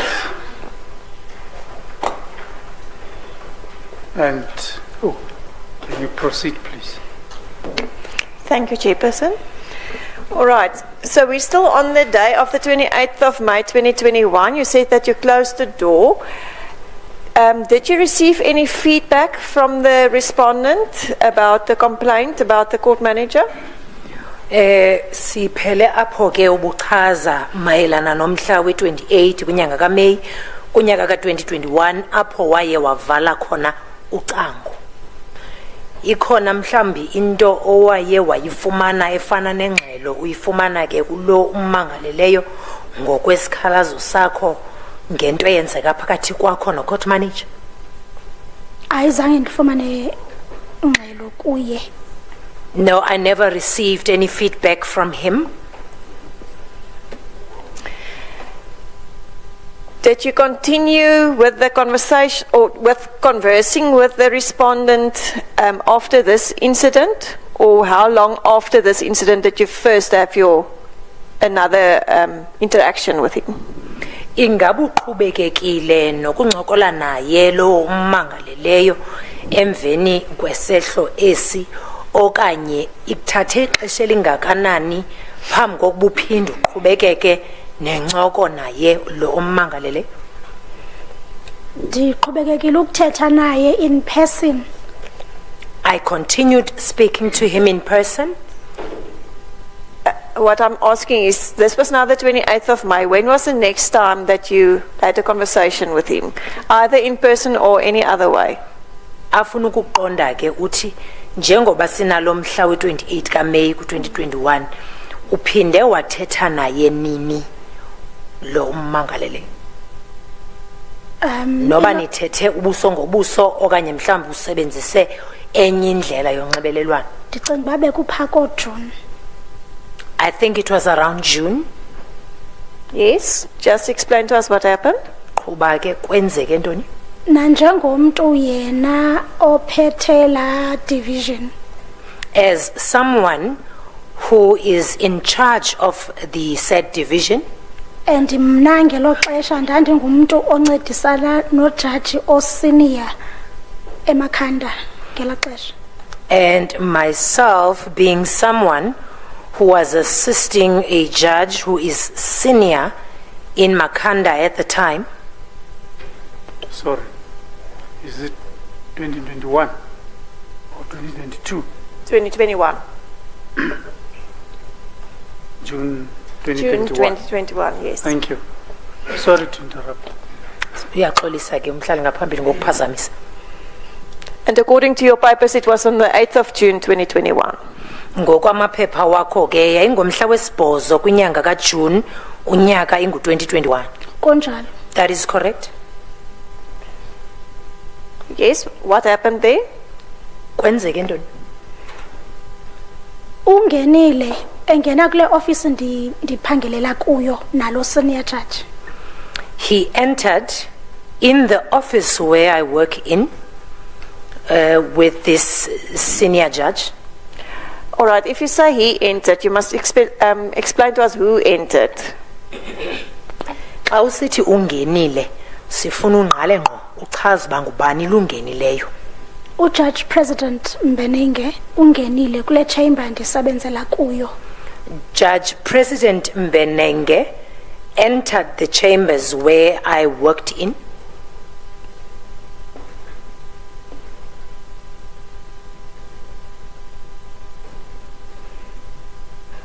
Ungeneke ecela wabuza kuqala uba ukhona na umama wam. Upon entering, he asked as to whether my mother was present. Why did he ask that, or just explain to us that context? Kutheni lento ezawubuza lonto khawusicacisele ngayo yona lo meko. Kwayena uthi thina masithi ijudge esebenza nazo ngomama bethu notata bethu if usebenza no judge oyindoda.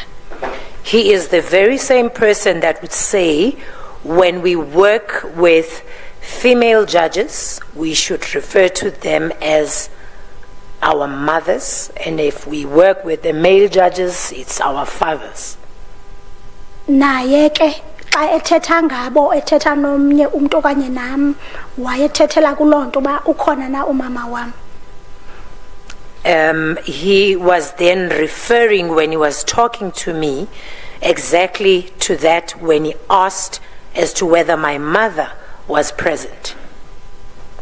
Referring to the judge. Uthetha ngojudge. Uthetha ngojudge. That is correct.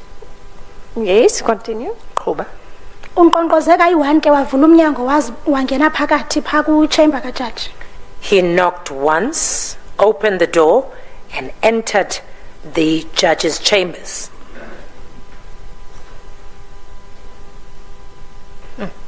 Ngoku angenayo kuqala pha kule office yam ke ndicela uyicacisa uba apha emva komnyango kwakuhleli umntana wam kwi-couch. As he entered, if I may explain this part, as he entered, behind the door there's a couch and my child was seated on the couch. Akambonanga ke ngoba ngolu xesha angenayo bengajonganga kweli cala lisemva kocango. He did not see the child when he entered, because when he entered he did not look towards the direction of the back of the door.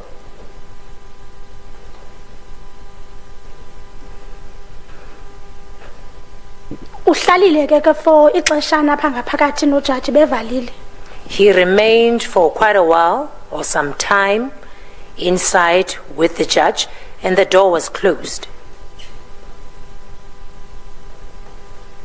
Yes.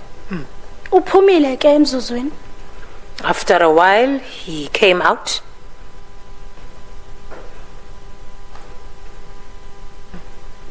Wabona ke umntana lo ngoba ngoku xa ephuma kulomnyango kajaji amehlo wakhe angqamana nale ndawo umntana mebehleli kuyo. He came out, then he saw the child, because coming out of the judge's chambers, now his eyes are now facing directly where the child was seated.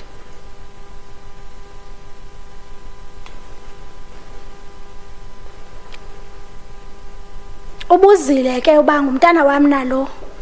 He asked as to whether this was my child. Wabuza neminyaka yakhe. He asked how old the child was. Did he ask that there? Uyibuze pha ngela xesha. Uyibuzile nayo walandelisa ngobuza notata wakhe uba uphi.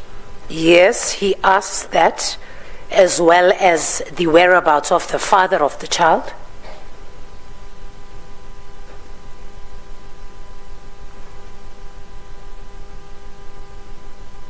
Ndimxelele ke ukuba akekho utata unaye but andisekho naye mna.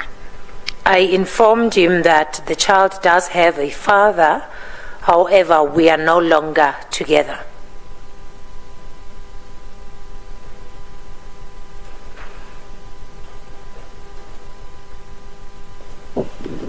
Uphumile ke wahamba. He then left. Was that all that he said? Phela kwento ayithethileyo leyo, Endisayikhumbulayo ngoku kwalomzuzu. which I can still recall at this point.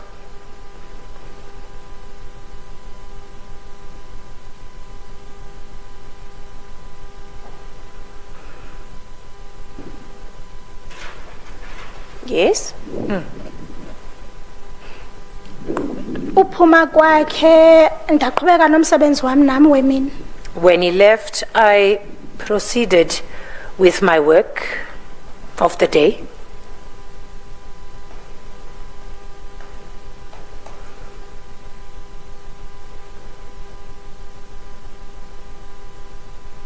At that stage, did you make anything about this conversation with the JP, with the respondent?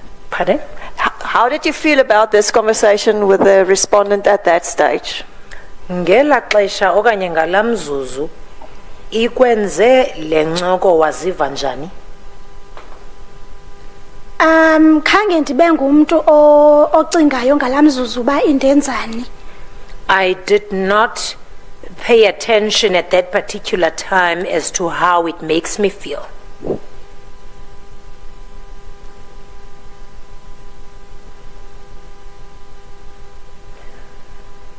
So you continued working, and then what happened? Waqhubeka nokusebenza kwenzeka ntoni ke emveni koko? Laphela ixesha loba sisebenze ndagoduka. Then it was then now knock off time. I went home.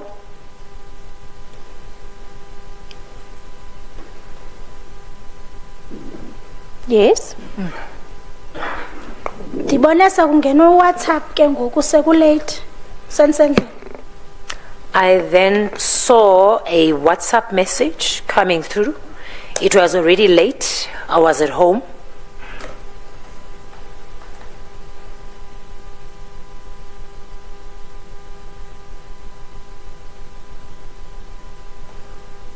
From who?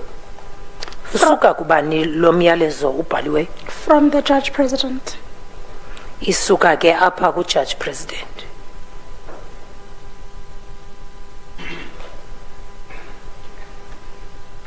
If you say it was late, can you recall what time it was?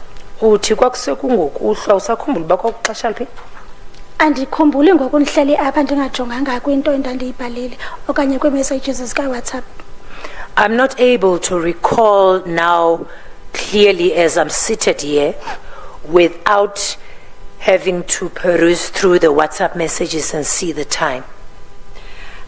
If I can refer the panel and everyone else here, the last, volume 3, pages 1156, the one that starts with 1156.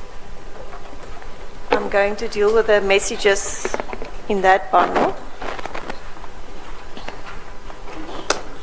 Volume 3, page 1156.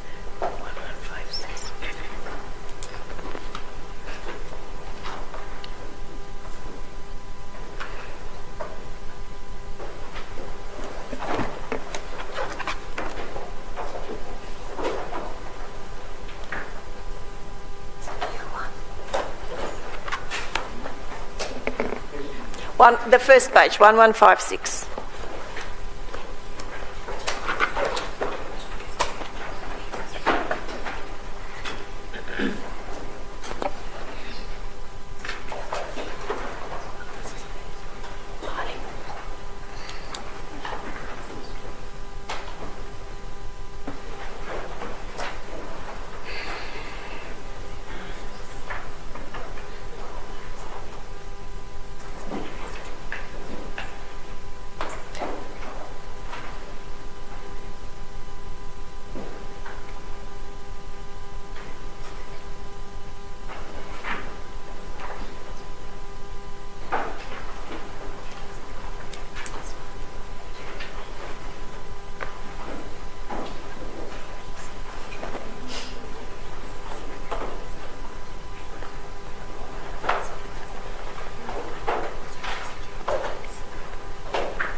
If I can just mention, there's 3 volume 3s.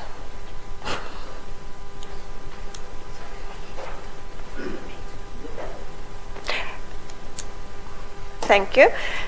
Do you also have that open in front of you? Yes.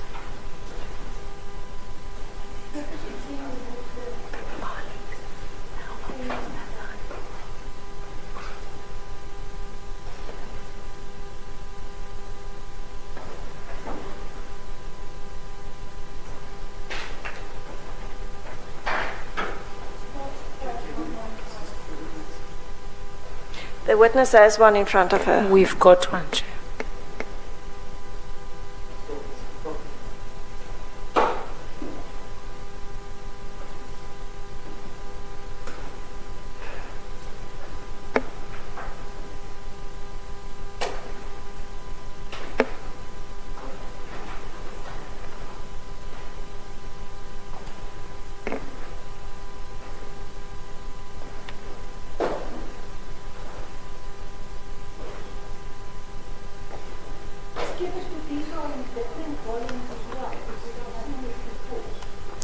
Yes, this is just, I realized that not all the messages were printed.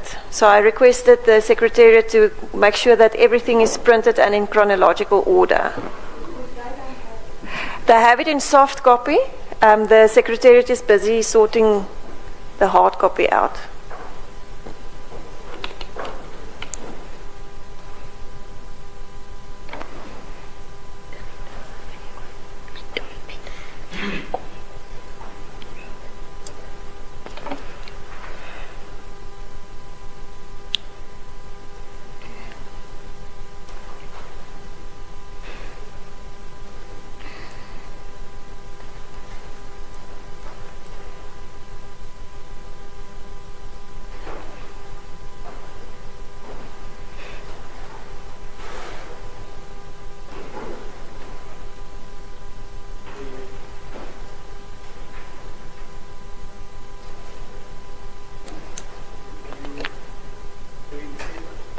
Yes, thank you, Chairperson, we do. Thank you.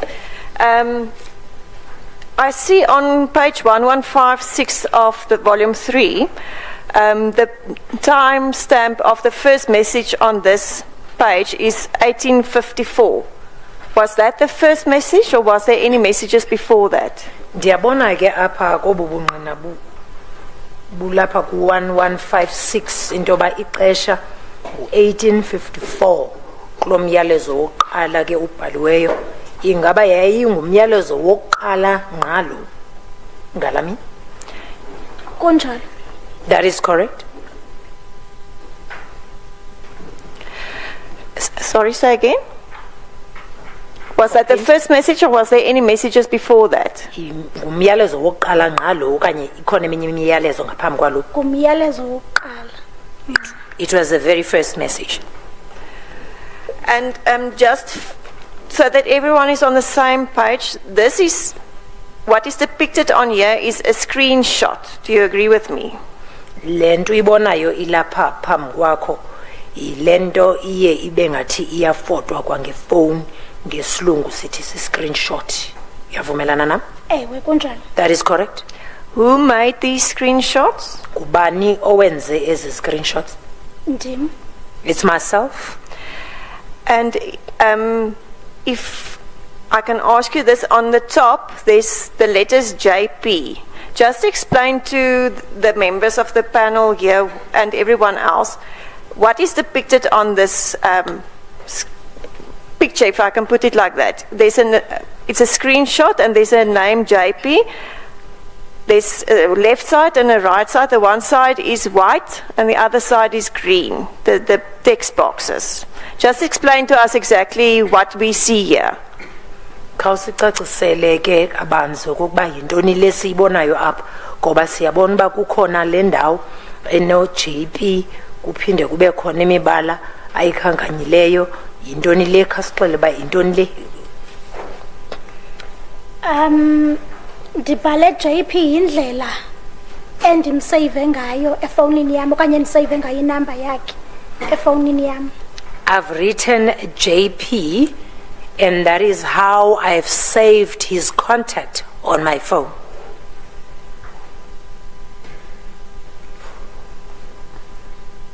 Yes? And ngoku ndandithatha a screenshot i-profile picture yakhe ngelo xesha yayile yasibonayo pha. And when I had taken the screenshots at the time, his profile pic is exactly what is depicted on this photo or page number 1156.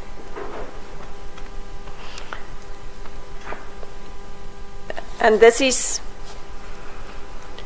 the screenshot of your conversation on WhatsApp. Is that correct? Esi screenshot sisibonayo apha yincoko yakho naye kweli khasi lonxibelelwano lungu WhatsApp kunjalo? Kunjalo. That is correct. And just for clarity, the text box in white, who is writing those text messages? Njengokuba ke ukubhala ngakunye kuphantsi kombala siyabona ba kukhona ukubhala apha kumhlophe ngaphansi kubani lo bebhala le indawo imhlophe. Le ndawo imhlophe ibonisa okanye ikhombisa ukuba ngu-Judge President owayethumela imessage? The white part or the white message depicted on this page, it shows that Judge President actually sent that message to me. And the text box in green? Lena yona imbalelwano iphansi kombala oluhlaza isukapi? Lena ke impendulo yam. That is my answer. All right. Have you ever started a conversation on WhatsApp with the Judge President before this day? Wawukhe wanalo ithuba apho wawuqale incoko wena no Judge President ngaphambi kwayo le mini? Awuzange. No, I've never. And before this day, has the JP, the Judge President, ever started a conversation on WhatsApp with you? Ngaphambi kolu usuku sulibonayo apha wayekhe yena uJudge President waqala incoko nawe? Awuzange. No, he has never. Now this WhatsApp comes through at 18:54 in the evening. What was your initial thoughts when you saw that there's a message coming through from the Judge President? Ngoku ke lo myalezo ungena ixesha kushiyeke nje imizuzu mithandathu phambi kwentsimbi yesixhenxe ngokuhlwa. Kuye kwafika ntoni engqondweni yakho xa ubona into kokuba kungena umyalezo osuka ku-JP? Xa kungena imessage uqala efonini yami ivela yonke ayithi notification, so ndayivele ndayibona ndingekangeni ku-WhatsApp ndabona usorry, so ndabona ke ngokuba uxolisela isenzo sakhe okanye intetho yakhe yasemini. Okay. What happens is with my cell phone, as soon as a message comes in, it does not give you the notification word to show you that there is a message.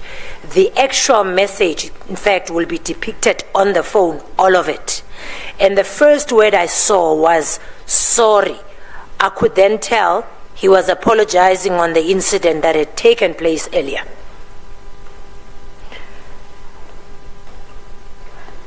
Before you received this message, did you feel that the Judge President had to apologize for the incident?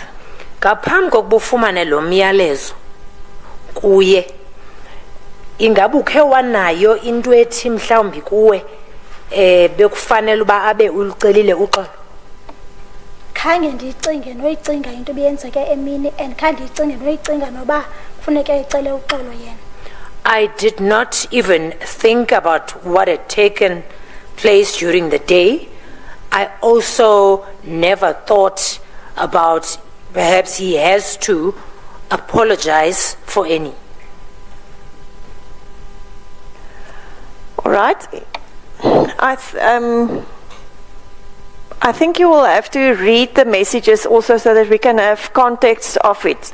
So he started off with a message. Please read it to us, and then you will have to explain to us the context of the messaging between yourself and the Judge President, and explain to us exactly what happened and how you felt.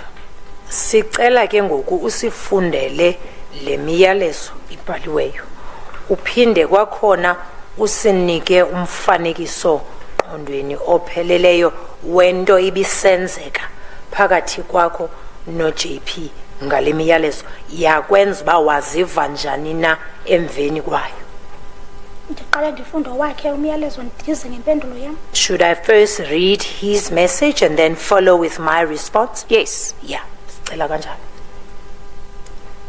Owakhe ke wawusithi, sorry I raised the topic and you responded likewise jocularly in the presence of your daughter. And then it has those two emojis.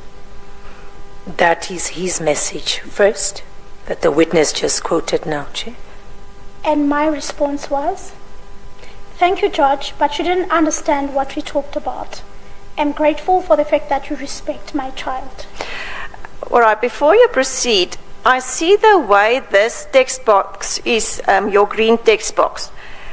There's a smaller typed part on the top, and then your response. Just just for clarity purposes and for purposes of the record, just explain to us why it's depicted like this. How did this messaging of yours happen? If you understand my question. Sorry, can you repeat? There's a smaller? That green box. On top, the message is actually repeated, but in smaller text. With your response to, just for clarity purposes, just explain why this is the way it's depicted there. Mamela ke. Uyabona apha into ba kule mpendulo yakho njengoba ilapha kule bhokisi iluhlaza. Kodwa kubonakala ngathi uqale wacaphula lo myalezo wakhe waze wabhala impendulo yakho ngaphansi kwayo. Khawusicacisele uba kwenzeka ntoni apha kutheni lo hlobo. Haku WhatsApp kubakho i-arrow that is actually ejonge left okanye ngasekhohlo xa ufuna la conversation okanye message yomntu lo uthetha naye ibonakale kumpendulo yakho ucofa pha kuyo bendifuna uphendula ngaphezulu kwayo. On the WhatsApp app, specifically where conversations will be taking place, there's an arrow that's facing towards your left. So when you are doing a responding to a particular message, you would be able to click on that arrow to highlight the message that you have received to show the person that you are actually responding to their message.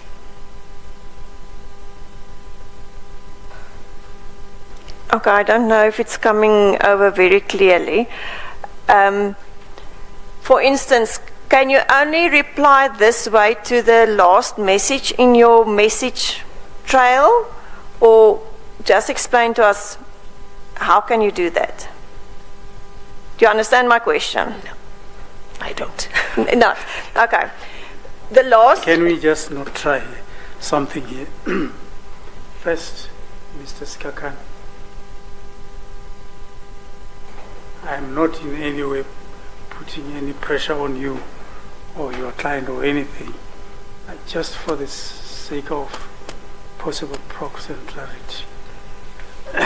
You see the messages on 1156, 157,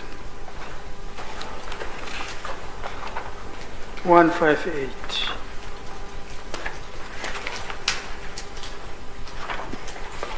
Meaning we should take one a bunch at a time.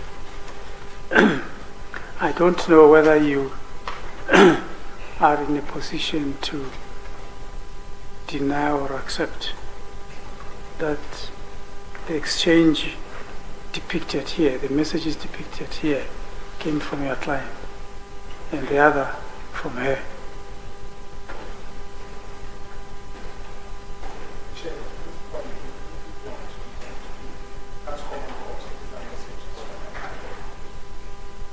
You don't what? You don't dispute. Yes. Sorry, Chairperson. I think, there was something else being sabotaged. Oh, I can see that. I'm fine now. Yes, it's common cause. They are from, yeah. Right. I just don't want us to spend time disputing or fighting about something we all agree on. And I'm going to ask the witness directly. The time says 19 blah blah blah, 19 blah blah blah. All this was the evening of the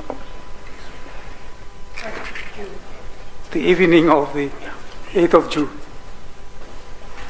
Yonke lento yale ncoko njengoba sibona namaxesha sekusemveni kwensimbi yesixhenxe ngokuhlwa yenzeka ngomhla ka-8 kuJuni ku-2021.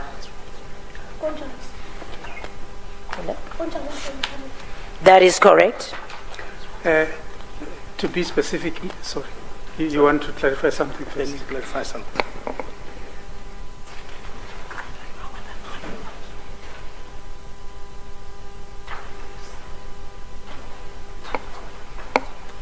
Chair, it's fine. These ones we do not dispute. The ones we will dispute are the ones that we think are selected in a complaint, but these ones no. Yes. So, just for clarity and for the convenience of the tribunal as well, we are stopping at 164 because if you go over to 1165, the CEC course now comes in, which some of us are not conversant with. And I don't want to ask you about that. That we leave aside for now. So we only restrict ourselves to those that are in English, which would be from 556 to 1164. And for now we stop there. My question as to whether you had made that stops there. Yes, Chair. Yes, these messages are not in dispute. Please, when you put the question to the witness, bear that in mind that these WhatsApp messages from 1156 to 1165 are not in dispute. Thank you. So we are not going to have to go into every single sentence in every WhatsApp message unless there's a reason for it. I think the reason is that we need to lay the context and the reasoning behind the way the complainant responded. So I think it is important that she reads the messages out and give context. Yes, but I would be surprised, given the fact that these messages were exchanged one particular evening. I would be surprised if we are going to go into every single message to give context. If they were given around 7 o'clock, all of them in the evening, I'll be surprised if you are going to go through every single one of them to give context. There could be an overall context that you give. Go ahead and give whatever context you want to give. All right. That's it. All right. So then you started conversing with the JP on this messaging. At that stage, initially, how did you feel?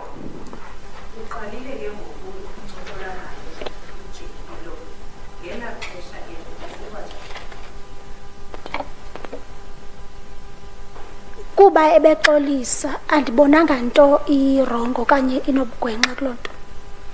Because he was apologizing, I did not see anything untoward with that. All right, and then on page 1157 at 1859, the Judge President responded to one of your responses, and he said that can never be sure today's kids have far more exposure than those of olden days. What did you think of that?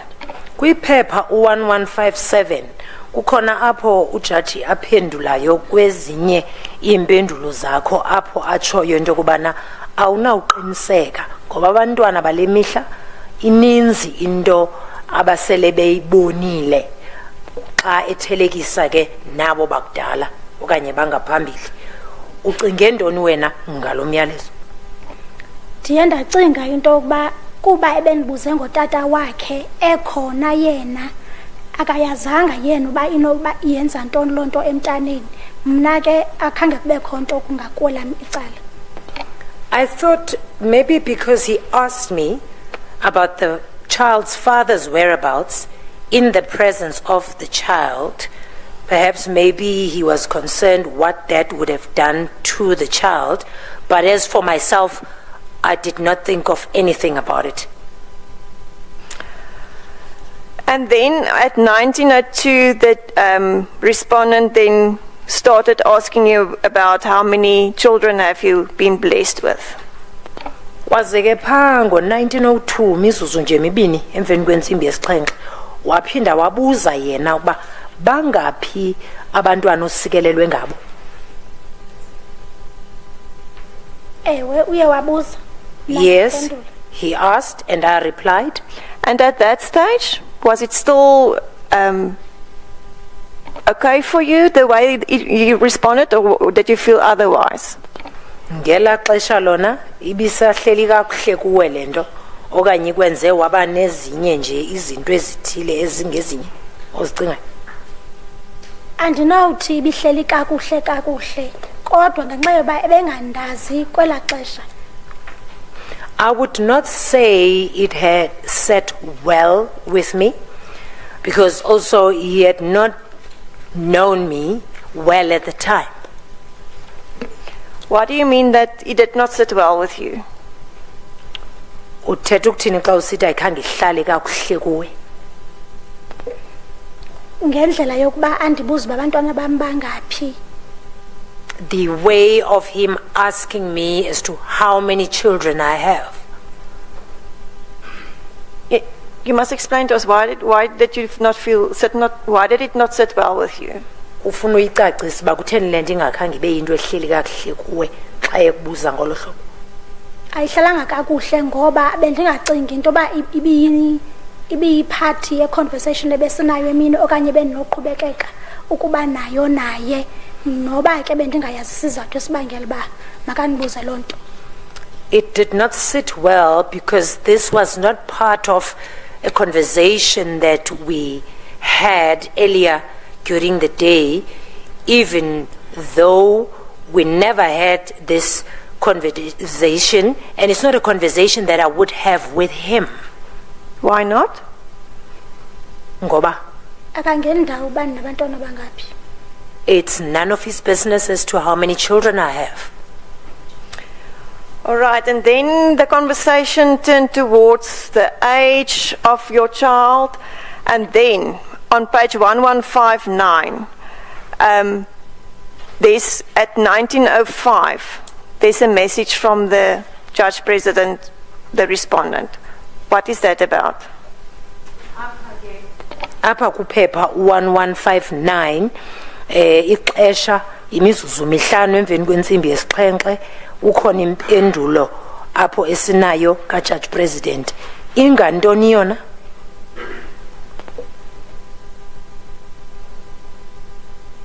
Yena kuba before ebendibuza uba umntana wam unangaphi okanye iminyaka yomntana wam mingaphi. Ngoku yena caba uye wayibala uba mna njengoba bendimxelela beyaminyaka mingaphi ubala ke ngoku uba mna nomntana wam sishiyana ngeminyaka emingaphi. This emanates from his question of how old my child is, and I've also informed him how old I was. Now, in relation to the message on page 1159, he is now giving me the year's difference of my child's age and myself between us. And you responded by laughing and said that you really calculate that with an emoji with a monkey closing its eyes. Just explain to us the way you responded by that and what did you mean?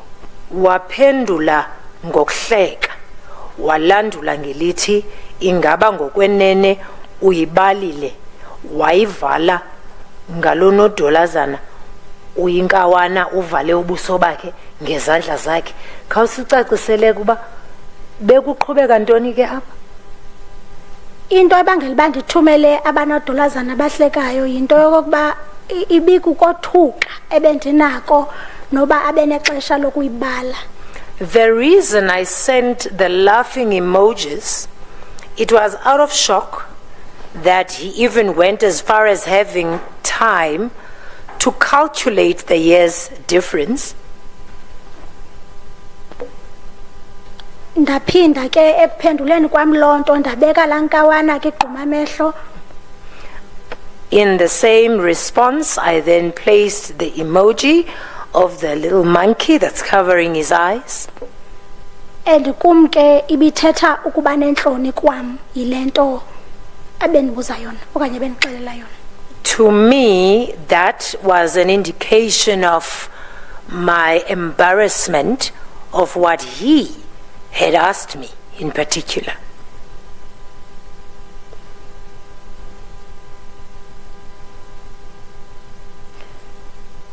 And he responded by laughing at you. How did that make you feel? Waphendula ke ngoku yena sele ehleka. Ikwenze waziva njani ke le ndawo yokuhleka kwakhe? Ndiye ndacinga into yokuba ukule page ndikuyo ke ngoku xa naye ezawuphendula ngokuhleka. I then thought he is on the same page as myself. If his response is going to be also laughing emojis. And then you then responded by telling him your age. And then on 1909, that is the last message on page 1159, the respondent said, you look much younger, and then there's causa words with. Just explain to us what happened there. Waqhubeka ke ngokusibonisa uba umphendulile ngokumnika iminyaka yakho yaqhubekeka ke apha ku1909 ixesha wachaza ke naye into kokuba ukhangeleka umncinane wabe selechaza ke into bana neli lizwi lelo sana khawusicacisele ke ba kube kusenzeka ntoni ke njengokuba bendimxelele ukuba iminyaka yami mingaphi pha ngentla. As I have mentioned my age in the above message as to how old I am, yena ngokwendlela andijonge ngayo uye wabona umuntu osemncinci. in the manner in which he then has observed me, he saw a younger person, Watsho ke efanisa ilizwi lam nelomntwana. whereby he ended up referencing to my voice as that of a child. And what did you think of that response of him? Le mpendulo yakhe ikwenze wacinga ntoni ngaye? Bendinayo indawo enokucaphuka kancinci kodwa ndaphinde ndacinga uba lo mntu yibhosi yam mandizibambe. I had an element of being a bit upset, but then immediately I then controlled myself and realized that in fact this person is my boss. Let me just keep myself together.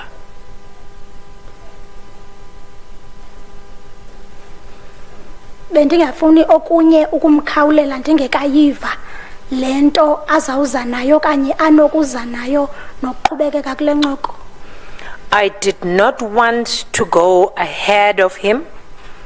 I wanted to wait and see if is there anything else that he might bring forth through this conversation or not.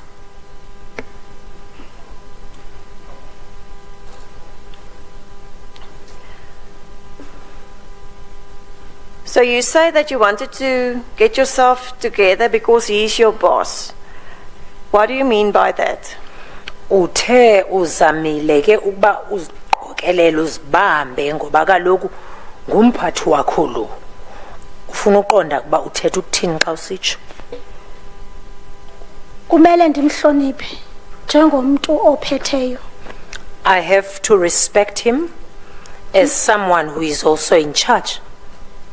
Nendlela endiphendula ngayo kuzawumele into yokuba ndiyiqoqoshe.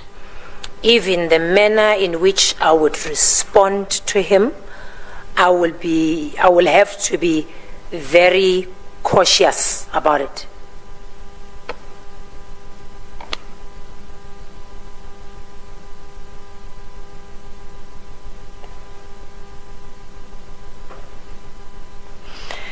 Then explain to us your response in 1910. That is now on page 1160. Acisa ke impendulo yakho apha kuphepha 1160. Before we go there,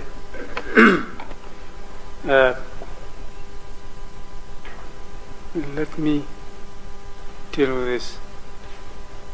Madam Interpreter, I don't want to I've just said Madam Interpreter. Clearly that's not your name.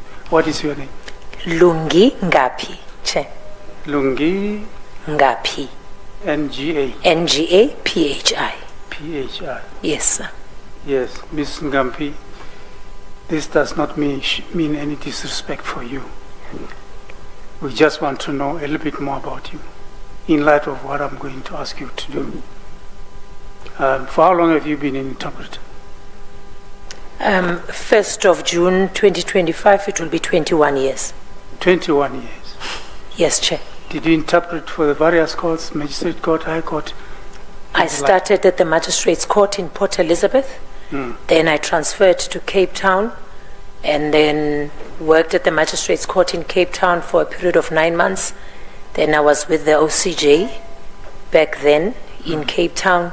Then I transferred back to Port Elizabeth High Court. And then from there, I was a principal court interpreter at the Magistrate's Office in Port Elizabeth for a period of 3 years. Then I moved to Gauteng for the first time. I worked with Randburg Magistrates Court. Then I got a senior position once more with Palm Ridge Magistrates Court for a couple of years. Then in March 2024, I got a transfer because it's the same position to the Pretoria High Court, which is where I'm serving currently. Your CV is longer than mine. And all this time, interpreting from English into isiXhosa and vice versa. English, isiXhosa, as well as Afrikaans. Yes. So you can be correctly described as being an experienced interpreter. Yes, sir. Thank you. Thank you. Now, this brings me to the questions I want you to ask. No problem. I want you to answer. All right. Page 1159. The second message, which seems to be in isiXhosa, please translate that into English, as I'll be writing down. Oh, the 1905 white message. Yes. Right. The age difference between you two is 16 or 18 years. The age difference between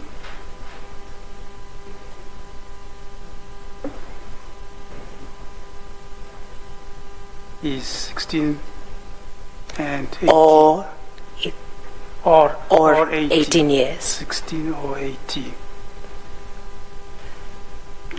Then there is the third white message, Yes, sir. presumably in isiXhosa. 1907. Yes.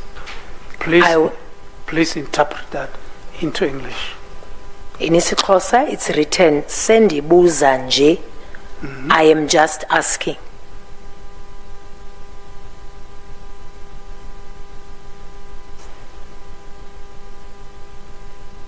I think yo means yo in Xhosa and English. In isiXhosa, you means wena. But No, then I mean again, the- it I'm differs looking on at the message. context. The message here. Y-H-O. Oh, yo. Yo. That's So- just an exclamation. Che. You don't have. It's good in English as well, right? Yes, yes. We'll leave that. Yeah. Then there is the bottom one, the white one, mixture of English and And isiXhosa. yes, The 1909, yes, look much younger. yes. Then the next portion says, nelizwi lelosana. The voice is that of a baby or a child. Because babies don't really talk, che. Let's stick to a child. A child, Yes. right? That is her voice. That is her voice. It sounds like that of a child. I almost thought so also this morning. Yes. When I asked you whether you have got a touch of flu, it's Yes. just your voice. Yeah? That's just your natural voice. Thank you. You're welcome. Advocate Skippers, you can now proceed to where you wanted to go. Thank you, Chairperson. Then on the next page, 1910, if we can also maybe get that translation and then the response by our witness, what she meant by that. Is it 1910 in terms of time? Yes, box. the green box, yes. Sicela ke nalapha ixesha nje biyeshumi emveni kwensimbi yesixhenxe usicacisele ukuba ubuthetha ukuthini apha iyachaza ke into okubana umncinane wathi waqhubeka wayifaka phakathi waqhubekeka nokuzibhala kuziphatha kakuhle ilizwi. Ndiphendule ngolwahlobo kuba bendifuna ecacelwe njengoba besendimxelela iminyaka yam. I responded in this fashion because I wanted it to be clear to him, as I have already indicated my age to him. Ukuziphatha kakuhle uba bekuthetha ukuthini. Also explaining what it means, ukuziphatha kakuhle, which will be the translation of that would be to conduct yourself in a good manner.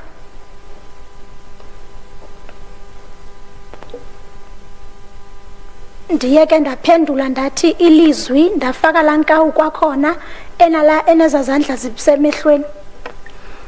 I once more quoted ilizwi, which means voice, with the muji of the same little monkey with his hands on his eyes.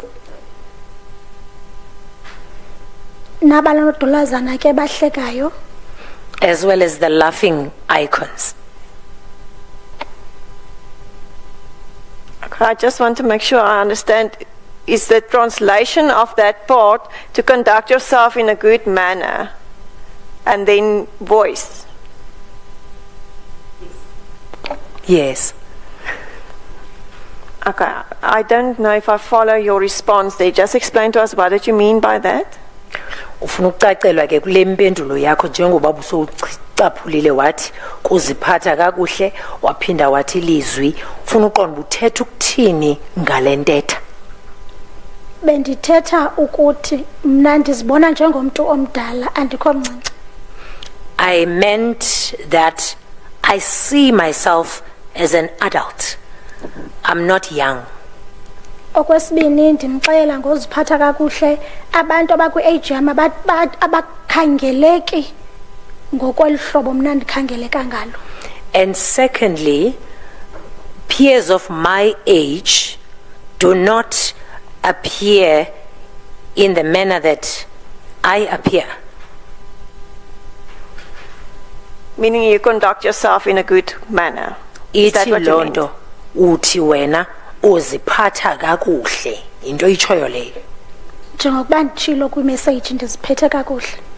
As I've stated in the message, I am conducting myself very well. And then immediately after that, the respondent responded, actually. Can you just give us a translation of that word as well? I don't want to pronounce it because I will mispronounce it. Is that 1910? Yes, in the white box. Waphendula ke naye lo umangaleleyo apha. Ebhalile kuba lincinci. Ufuna umchazele kuba uthetha uthini xa usitsho. The direct translation will be, it's small. It is small. It's small. The voice is small. The voice is small. Impendulo yakhe le ithi lincinci. Mna besendiqala kancinci ke ngoku ukuyicaphukela lento yelilizwi lami andifuni ukuva mntu othetha ngalo ndiyalazi uba lingakanani. His response in relation to this voice of mine being small, I was now beginning to not like it, because now I'm getting tired of being reminded of my voice being small, because I do know that it is small.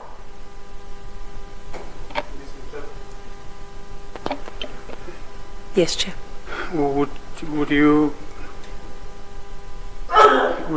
be worried if I say I speak of a thin voice as opposed to a small voice? Makes sense. Thank you. Yes, thanks. It's much better for the context. Thank you, Chair. A thin voice. A thin voice, yes. There's also another word in isiXhosa, if we were to directly translate thin, libhitile. It's one and the same. Because if it's a big voice, likhulu. So I agree with you, Chair. Thin voice. Thank you for that. And then the conversation went on about your voice. Yaqhubekeka incoko mayelana nelizwi lakho. Yaqhubekeka ndabe ndiqonda uba ndifuna uva. The conversation continued, and I was just not interested in hearing any further. Ndicela umlungisa u-interpreter wam. Mna May I correct my interpreter?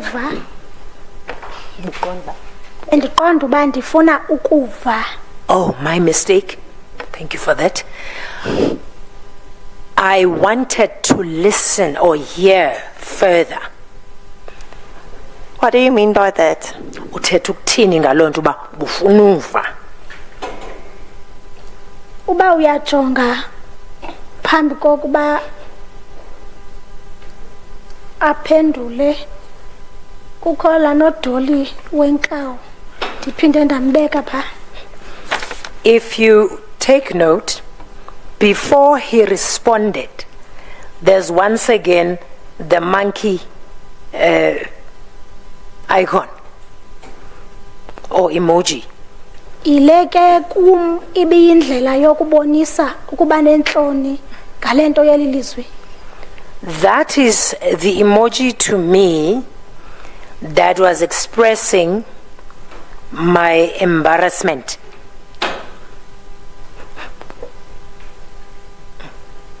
Yena ke esawube phendulile wathi when he first heard it he could not believe it. Then upon his response, that's when he said, when first I heard it, couldn't believe. Uqala kwami ukuliva ndandingakholelwa. Ngulo ndiqonda uba ndifuna uva ke ngoku uba kanye kanye ngoku ebeqala uliva yintoni le ngalo. Ndaphendula ke ngaba nopopi bahlekayo ndisithi I'm listening. That is where my curiosity then kicked in, that made me want to hear more. That when he heard this voice for the first time, he couldn't believe. What is it exactly? And then I followed that with the laughing icons or emojis with a message that says, I'm listening. Yes. And then the message below that one, what do you mean? And just the translation of that as well, please. Apha ke 1912, uthi, what do you mean, in inverted commas, conducting yourself in a good way? That's the direct translation. Aye nebefuna ukwazi apha into obuthetha ukuthini kuziphatha kakuhle. Mna ke bendisamamelele yelilizwi elincinci waske waqala enye into yena. I was still listening to the thin voice issue, but then he started another issue. With conducting yourself in a good way. So he moved away from your voice to conducting yourself in a good way. Is that how you saw it? Ingaba indlela oyibone ngayo le nto ba usukile ngoku kwindaba yelizwi lakho elincinci ungena kumcimbi wokuziphatha kakuhle. Ngabe uyibona ngolo hlobo? Ndiyibona ngolo hlobo kuba bendisamcokobhisa ndizimisele futhi umcokobhisa ngalento yoba ethetha ngelilizwi ndifuna uva kakuhle ngalo nalento athi he could not believe it uba bekwenze njani. That is exactly how I saw it, because I still wanted to dig further from him. What exactly is the issue, especially pertaining to this thin voice? What is it that he says he could not believe? I wanted to know more about that. All right, and if you turn over to page 1161, that same message is repeated there, and then you did not respond until there were two more messages from the JP, is that correct? Iqhubekekile ke lento yalomyalezo apha kupha 1161. Awukhange uphendule wena njengoba sibona. Kwade kwabe ke ukhona ezimpendulo zimbini azibhalileyo kunjani? Andiphendulanga. I did not respond. Why not? Ngoba Bendingenawo umdla wokuphendula kule nto ayibuzayo ngoba xa ndiyijongayo yinto besithethe ngayo mosipha esiphakathini sokuncokola khange ayibuze uzotshintsha ke ngoku xa ndimcokobhisa ngelizwi. I was not interested in responding to that because now this is something we had spoken about earlier on in the conversation. But now that I am digging further from him, wanting to know more, he is just not coming to it. About the voice? Lo mcimbi welizwi. Ewe lo mcimbi welizwi akhange ade abe uyandixelela lento mna bendifuna uyiva. Yes, about the voice. He did not eventually tell me what is the issue with his voice. In fact, what I wanted to hear from him. All right, and then the two messages came from the respondent, the eyes and then the ears with a hearing aid. And then you responded to the question that he asked before that. Why did you respond then? Kwabe kukhona ke ngoku ezimpendulo zakhe ngamehlo la avuliweyo nendlebe enalanto incedisayo uba ikwazi ukuva waze wena waphendula emveni koko. Kutheni wenze njalo? Ndiqondile uba andizukufumana ukuphumla kule nto uba khange sithethe ngalento and ngokwayibuza yandimphendulanga kuqala. I realized that I will get no rest since we did not even talk about this. So, and I also did not give him a response at first. I might as well respond.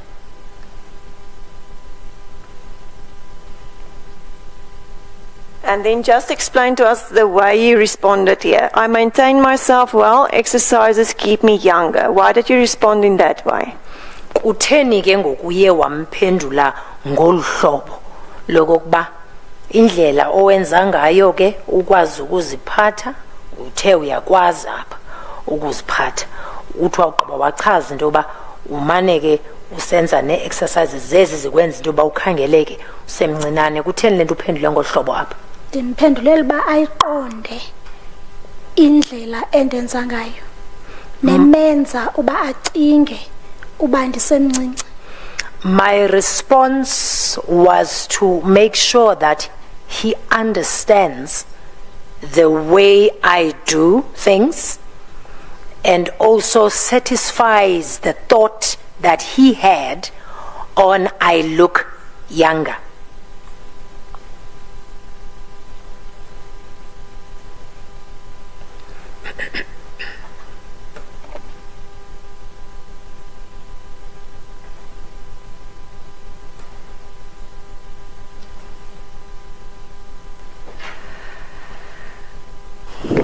Then the conversation went on, and then just explain to us at the bottom the message timestamped 1918, the response by the respondent. That is now on your response by your voice again. Am I correct? 1918. Yes, the last message on the page. Lempendulo li iphendula ngendaba yelizwi lakho. Lempendulo yakhe ethi nzawukhe ndiyijonge. And by the way, the translation of that says, I will have a look at it. Uphendula into ebesendlulile mna kuyo. He is responding to something I had already dealt with. I had gone past it. So we are jumping now back again to the voice issue, is that correct? Siyaphinda ke ngoku sibuyela emva kumcimbi welizwi. Kunjalo. That's correct. All right. And then if you turn to page 1162,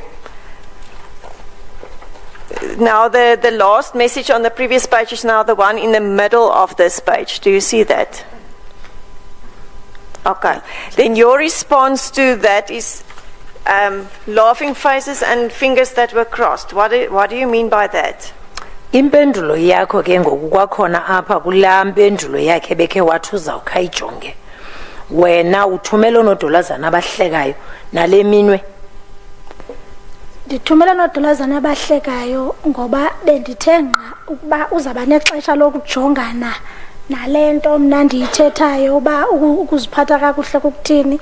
Okwesibini, I was sending laughing emojis because I was surprised that he will have all the time to sit and have a look at the fact that I'm saying I'm conducting myself well.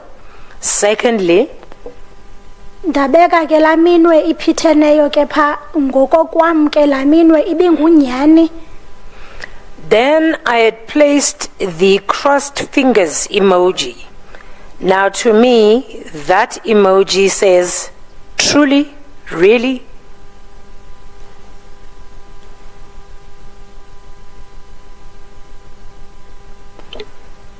Sorry, I'm lost. Which message are we dealing with now? It's on 1919, the complainant's message, the green one, where she responded to the JP.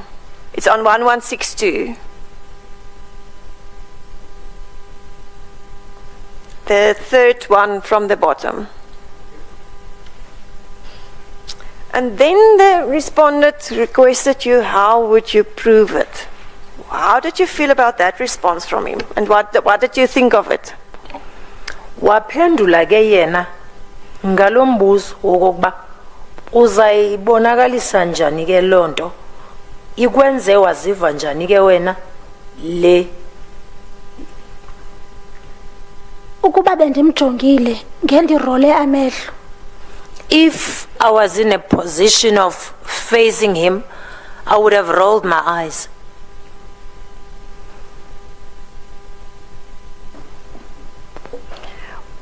But what did you think he meant by that comment? How would you prove it? How did you see it? Ubone njani wena lo myalezo? Impendulo yalo mbuzo ilapha ezantsi kulaa mpendulo yam kaWhatsApp. Nguye umuntu ebefuna uyijonga. The response to that question is actually depicted just beneath the actual message, that he's the one who wanted to have a look at it.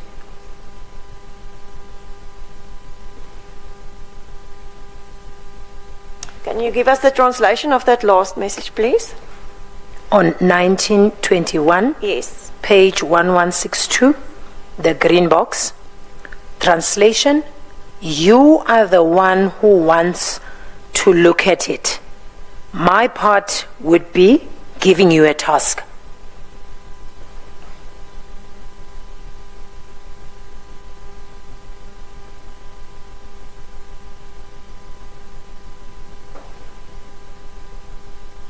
What? Pardon, Chair? The full sentence ends up to, after the translation of, you are the one who wants to look at it, my part would be giving you a task.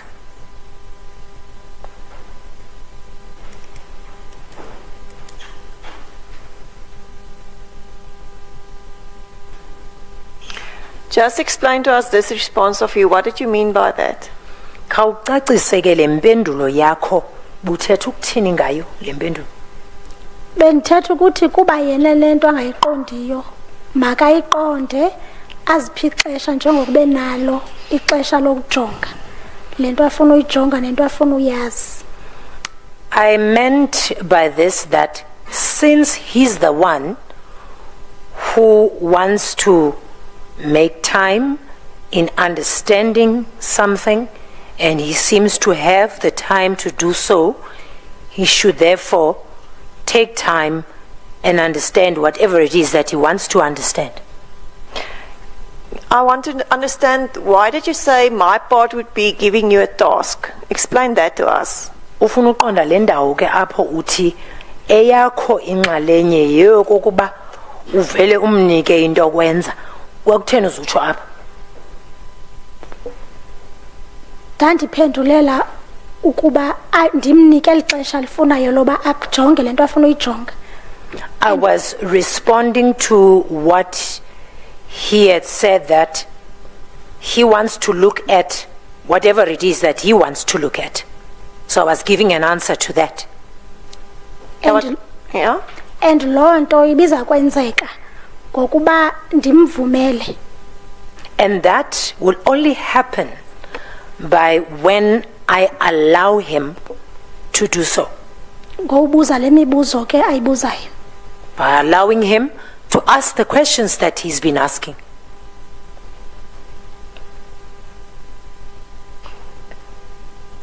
So do I understand you correctly? You were not giving him a task specifically, you allow him to look. Ndikuva kakuhle ukuba uthi ubungamniki into okwenza ncam.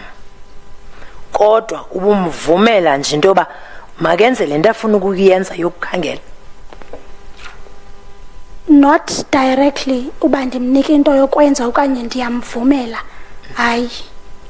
Not directly that I'm giving him something to do. No. Can you explain to the panel why you responded in that way? Ungacacisa uba kutheni lento uye waphendula ngolu hlobo. Bendifuna ukumnika elixesha alifunayo ukuze yena afumane lento afuna uyibona okanye afuna uyiva ngazo zonke ezi zinto anibuza zona.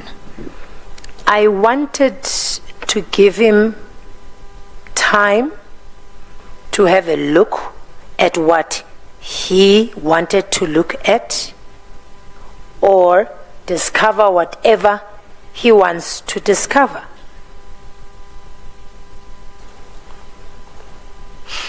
All right, and then when you turn to page 1163 on the next page, then he says, come out clear how, asking you about giving him a task. What was your response there? Uphendule wathini ke ngoku xa yena esithi apha vela elubala njani? Uphendule wathini wena? Ndiphendule ngokuthi a chance for you ukuba uyijonge. My response was a chance for you to look for it. Then you determine what you're looking for.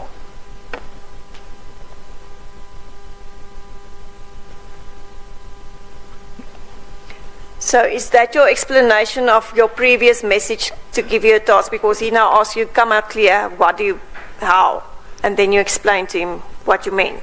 Ingcaciso ke ngoku le esukela kula mpendulo yakho yokuqala emveni koba yena eye wathi khawucacise uphumela ubala kanjani, waphendula ke ngoku wena ngohlobo. Kunjalo ngoba ndibonile uba kaniqondi. That is correct, because I noticed that he does not understand. How did you feel about his response after that when he said, not easy, eh? Uzive njani ke ngoku ngale mpendulo yakhe ethi ayikho lula? Ndivuyile ngaphakathi. I was very happy inside. Why do you say that? Utheni usitsho? Ngoba khange ayicingele uba ndizawuphendula ngelaa hlobo ndiphendule ngalo. Because he did not think I would respond in the manner I did. But what I want to ask you, how did you feel about his response? Not easy, eh? Because I see you made a monkey face with hands on the eyes. Endifuna ukuqonda okokuba le mpendulo yakhe apha ithe akho lula. Ndibone yakho impendulo ke ngoku kuleya ngalankawana ke ngoku ivale ubuso. Uzive kanjani wena ngale mpendulo njengoba sowuphendula ohlobo? Lankawana ke bendithanda ukuyisebenzisa ku-express indlela endiva ngayo. Nakulena ke nakwesi sihlandlo bendikwanazo neentloni zalento yoba athi yena not easy hey. This monkey emoji, I would use it in particular explaining the manner in which I feel or the way I feel. Even in this instance, it's the embarrassment I'm still feeling, even though he mentioned that not easy, hey, I still felt embarrassed. And then he continued to say that, truth be told, I have no reason to doubt your word. And then there was nothing wrong with that response of him. Is that correct? Waqhubeka ke naye sithi hayi masiyithethe inyani asikho isizathu sokuba ndithandabuze amazwi akho kanye ilizwi lakho khange kuphinde kube khona enye into ikhona into mhlambe igxeke wena oyivayo ngalomyalezo. Akhange ndigxeke nto kodwa ndithathe into enye pha kula message into ba ngoku noba ibingathethi ngalento besithetha ngayo ku WhatsApp ukuba ukuthemba oku okanye igama ebendilijonga ngako kwaye indlela enti-observe ngayo umuntu xa umjongile uyamthemba. Can I ask her to repeat, Chair, for the benefit of correct translation or interpreting, please? She said quite a mouthful. Yes.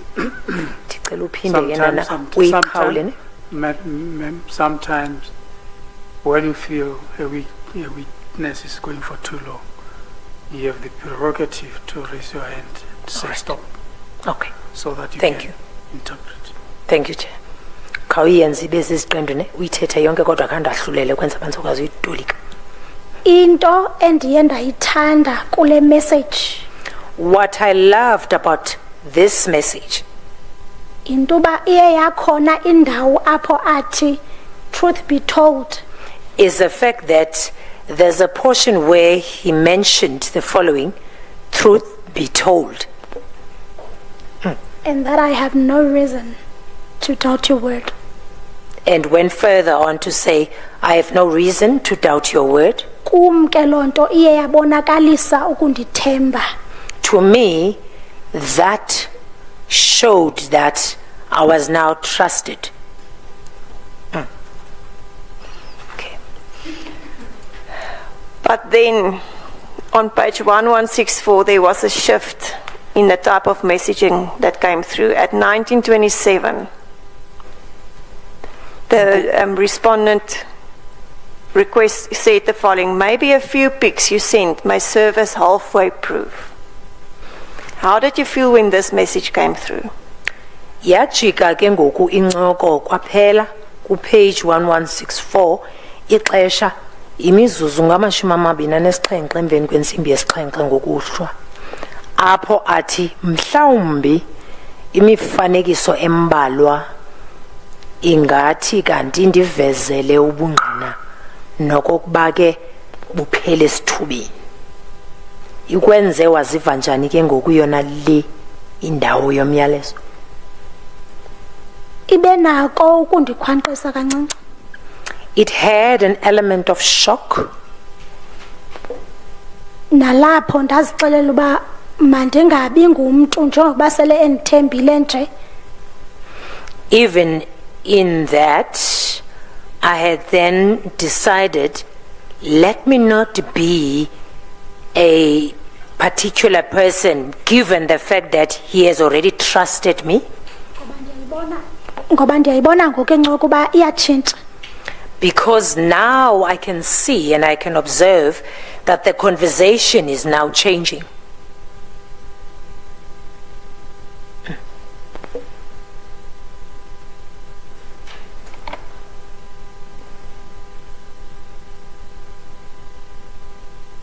I don't think I follow you. What do you mean by that? Andiqondi uba ndiyakulandela uthetha ukuthini. Ndithetha ukuthi ukuba angavela qale ngokuske mna previous message uba siyajonga pha phezulu lesingakhange sithethe ngayo. I think kufuneka ndithethile ngayo ke ngoku ngokuba ebendithemba. This comes or emanates from the above chat, which is the one we did not really discuss. And I made mention earlier of, now that I observed that he trusts me. Kula message ndiyatsho nam uba it's hard to trust these days. And in my response or message, I do make mention that it's hard to trust these days. So incoko ngale ndlela ndiyibona ngayo ke ngoku ibisayitshintsha. So now, in me observing the conversation now, I then realized the conversation is now changing. Yes, and my question was, how did you feel about this shift in the conversation? What was your initial feelings when it shifted? Umbuzo wami ke ngoku uthi sowuqaphele wabona bangoku incoko iyajika. Uye waziva njani emveni koba uye wayiqaphela into yoba incoko ngoku iyajika iseyiyo lebesithetha ngayo? Bendinayo into ethi but kuba yena engazundiva ndingamboni yinto ebendizenzela yona mna, but kuba bendizixelela uba ndizamyeka athethe ndizamphendula xa ethethayo. I had something in me that's more of, I would like to say, Chair, a sigh of but in my head I said I would allow him to speak and I will respond after he had spoken. All right. I don't think you understand my question. He's now asking you for pictures. Send me pics to serve as halfway proof. What did you understand by this message and how did that make you feel? Mamela ke ndifuna uve kahle umbuzo wami. Njengoba eye wakuthumelela lo myalezo lo othi mhlawumbi imifanekiso embalwana ongayithumela ingade ibe bubungqina noba kuphele esithubeni. Uye waziva njani ngalo myalezo lo? Ilento ndiye ndathi and kum engqondweni kubuye laa nto bendithetha ngayo uba ukuziphatha kakuhle kukuthini, ndiye ndacinga. That message is the message that made me have this sigh of because in my head I went back to the message where I spoke of conducting self in a good way. I then had to think. And I see you did not respond, and then there was another message from the respondent at a minute later with eyes looking at you.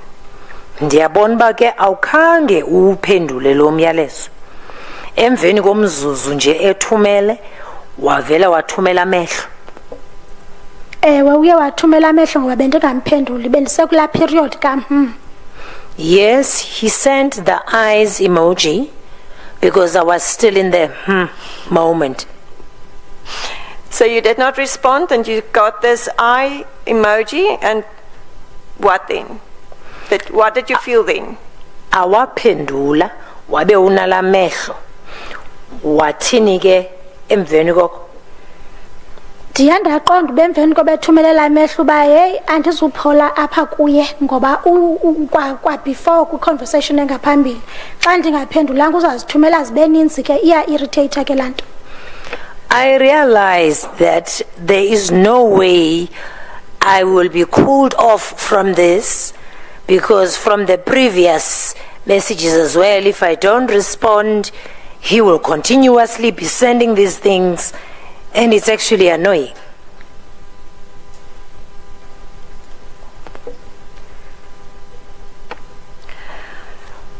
Then I would like you to explain the way you answered here. You said here, we'll try to take more, but currently lost the most. My phone deleted everything recently.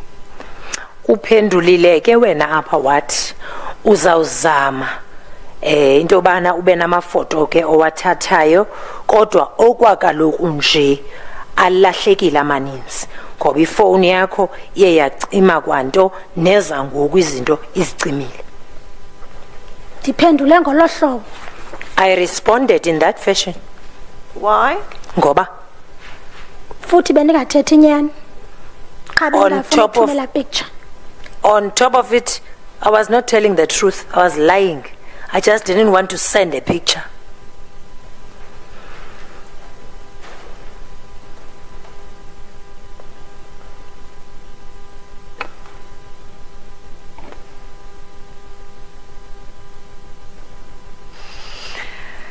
And then,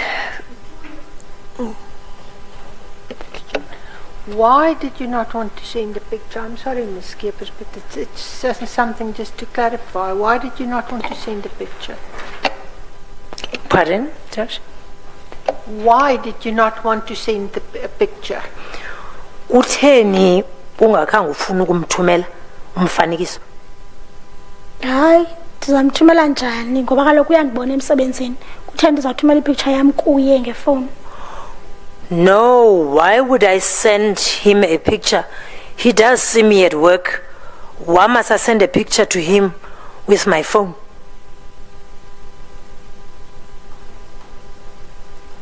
Nkosi.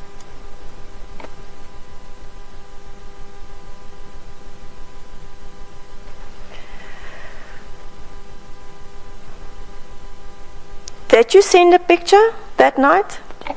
Uthumele umfanekiso wakho ke ngoba busuku? Hayi andiwuthumelanga. No, I did not. And I want to ask you, at this stage when you replied to say that you will try to take more photos because it was deleted, he replied to say, kidding. What did you think when he replied that way? Amela ke. Njengoba utshilo wena ba uzawuzama ukuthatha ezinye pictures ulahlekele ezi pictures zonke ifoni izicimile yena wathi uyadlala. Ucinge ntoni wena ngalento ba athi uyadlala? Phambi kobathi uyadlala uthe hayi kidding. Before he said kidding, he said hi, then he said kidding. Ukuza ke ngoku kwimpendulo yalombuzo wakho ndiphendule ngolahlobo kuba ndiye ndaqonda ke ngokuba uyayibona ngokuba into iyangaphi. Uyandiunderstand uba andifuna umthumelela le picture. So to come to your question, I believe that he now realized where the conversation is going about of me sending a picture. I don't want to send a picture to him. Then he realized that it's not going to happen. And you responded by saying, cool. Waphendula ke wena apha ngokhulu ononodolazana ohlekayo. Kunjalo. That is correct. What did you feel at that stage? Uva njani ke ngoku ngeli xesha uthumela lento yalonodolazana ohlekayo neligama? Ndiye relieved. I was relieved. Kwathi who? But then the next message came through from the respondent. Few that you've got. Waphinda kwangena umyalezo kakhona kuye esithi ezimbalwana nje onazo. Ndaye ndabona uba uyandivavanya ke ngoku. I then realized that he's now really testing me. And just to be clear, what did he mean by few that you've got? What did you understand? What did he mean by that? Uqonde ntoni wena ngalo myalezo xa esithi ezimbalwana nje onazo?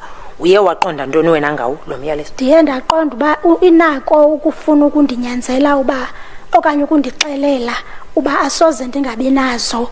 So ezo zimbalwa ndinazo mandizithumele.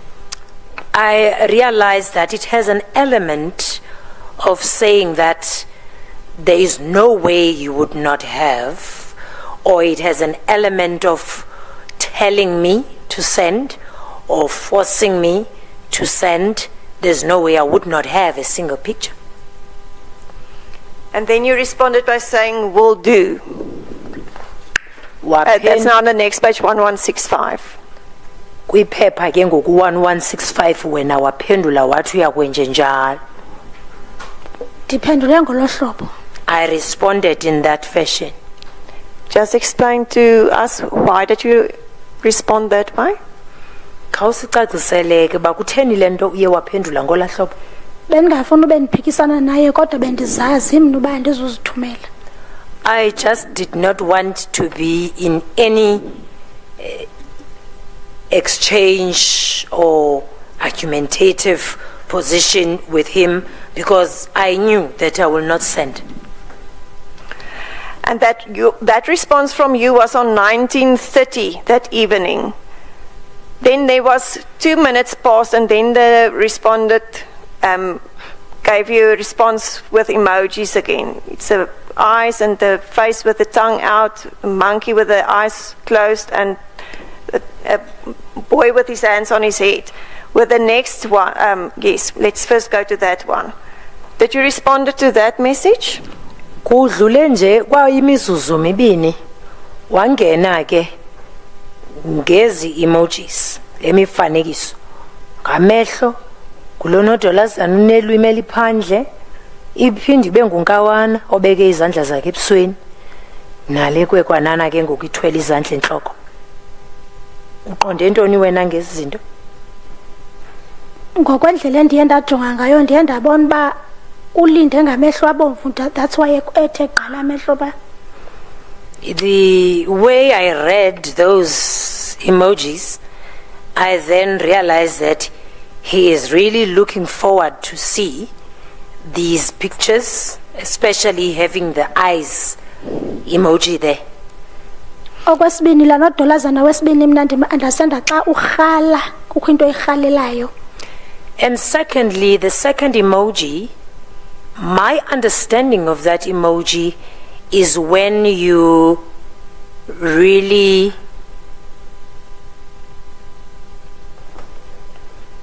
I'm trying to get my English bundles, Che. Ukhala.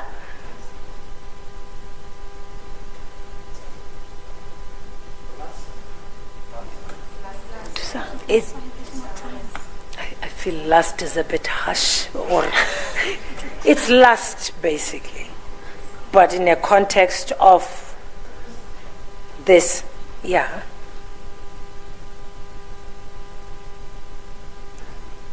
Or desire, I think. Desire sounds more calm. Appropriate.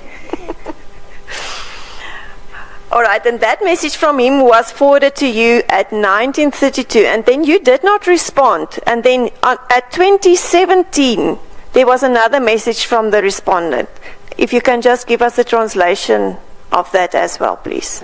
Ngo-2017 seyimizuzu ngokilishumi elinesixhenxe emveni kwentsimbi yesibhozo ngokuhlwa uyathumela ke naye impendulo uthi cwaka nalo nodolazana ubambe isandla esilevini. The word cwaka is silence. Ewe andiphendulanga. Uye wathumela ke lento ayithumelayo uba cwaka. Yes, I did not respond, and indeed he sent what he sent, which means silence. And then if you can just give us a translation of your response as well at and that was also a few minutes after the question silence at 2022. What did you respond there? Waphinda kwakhona kwanemizuzu noko ekhoyo phakathi kwalampendulo yakhe ukuza ke ngoku kwimpendulo yakho apho ndiza kuyitolika kuba buzifuna kwangoku na uxolo bendisajima. The direct translation of that, did you want them now?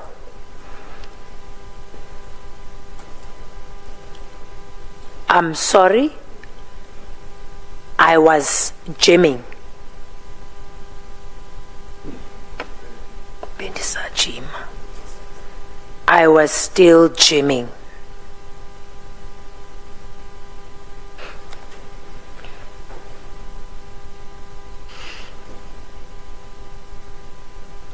Why did you respond in this way? Kutheni ke apha uye waphendula ngolu hlobo? Ndibonile uba kufuneka ndicacisile ngokuba ndithulele nto ndingaphenduli. I saw that now I'm required to explain as to why am I quiet and not giving a response?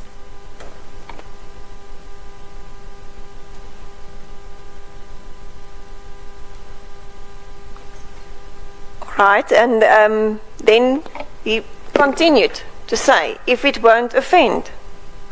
Waqhubekeka ke yena wathi ukuba ngabana ayizokukhubekisa. And you also did not respond to that, and then 4 minutes later, he sends you pictures of the hands where the fingers, the forefinger and the thumb touches each other. What did you think of those emojis? Awaphendula nakule yahamba imizuzu wathumela ezizandla azivezileyo apha. Ubucinga ba zithetha ukuthini ke ngoku ezi emoji? Ndiye ndabona uba ithemba alikapheli kuye, usenalo laa themba, laa nto yoba ebendithemba njengokuba betshilo ngaphambili. I noticed that he has not lost hope. He still has hope, like he had trusted me initially. He still has that. Meaning that you will send the pictures. Ndithetha ukuthi loo nto uzawuthi uzithumele wena ezi pictures. Hayi, bendingazozithumela. No, I was not going to send them. No, you say that he trusted you, that you will send the pictures. Mamela. That's what I'm asking. Uthi ebekuthemba ndithi utsho. Ekuthemba nje uthi ke ngoku ebekuthemba uba uzawude uyithumele le mifanekiso. Ewe kunjalo. Yes, that's correct.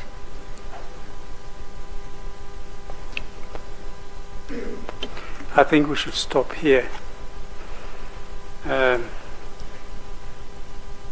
We'll continue from this point tomorrow morning. We have to stop now.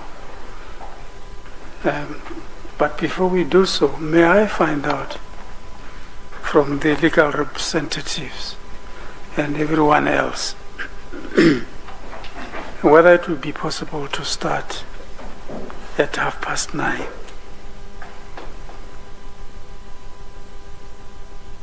If I may finish my sentence before, let me add this before you respond. The idea being that if we start at 9:30, instead of waiting until 10 o'clock the whole morning, if we start at 9:30, we will then have lunch as usual, 1 o'clock to 1:45, 15 minutes extra we have. And then because you have started at 9:30, we stop at 3:30. And with the 15 minutes extra of lunchtime, we are actually expending more hours than is normally the case per day. So are we comfortable to start at 9:30? Is there any objection? There is no objection, right? No objection.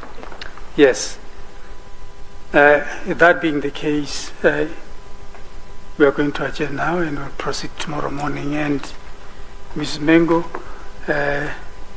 you must be the first person to arrive here because you are the center of attraction. Thank you, Chair. Yes, let us adjourn until tomorrow 9:30.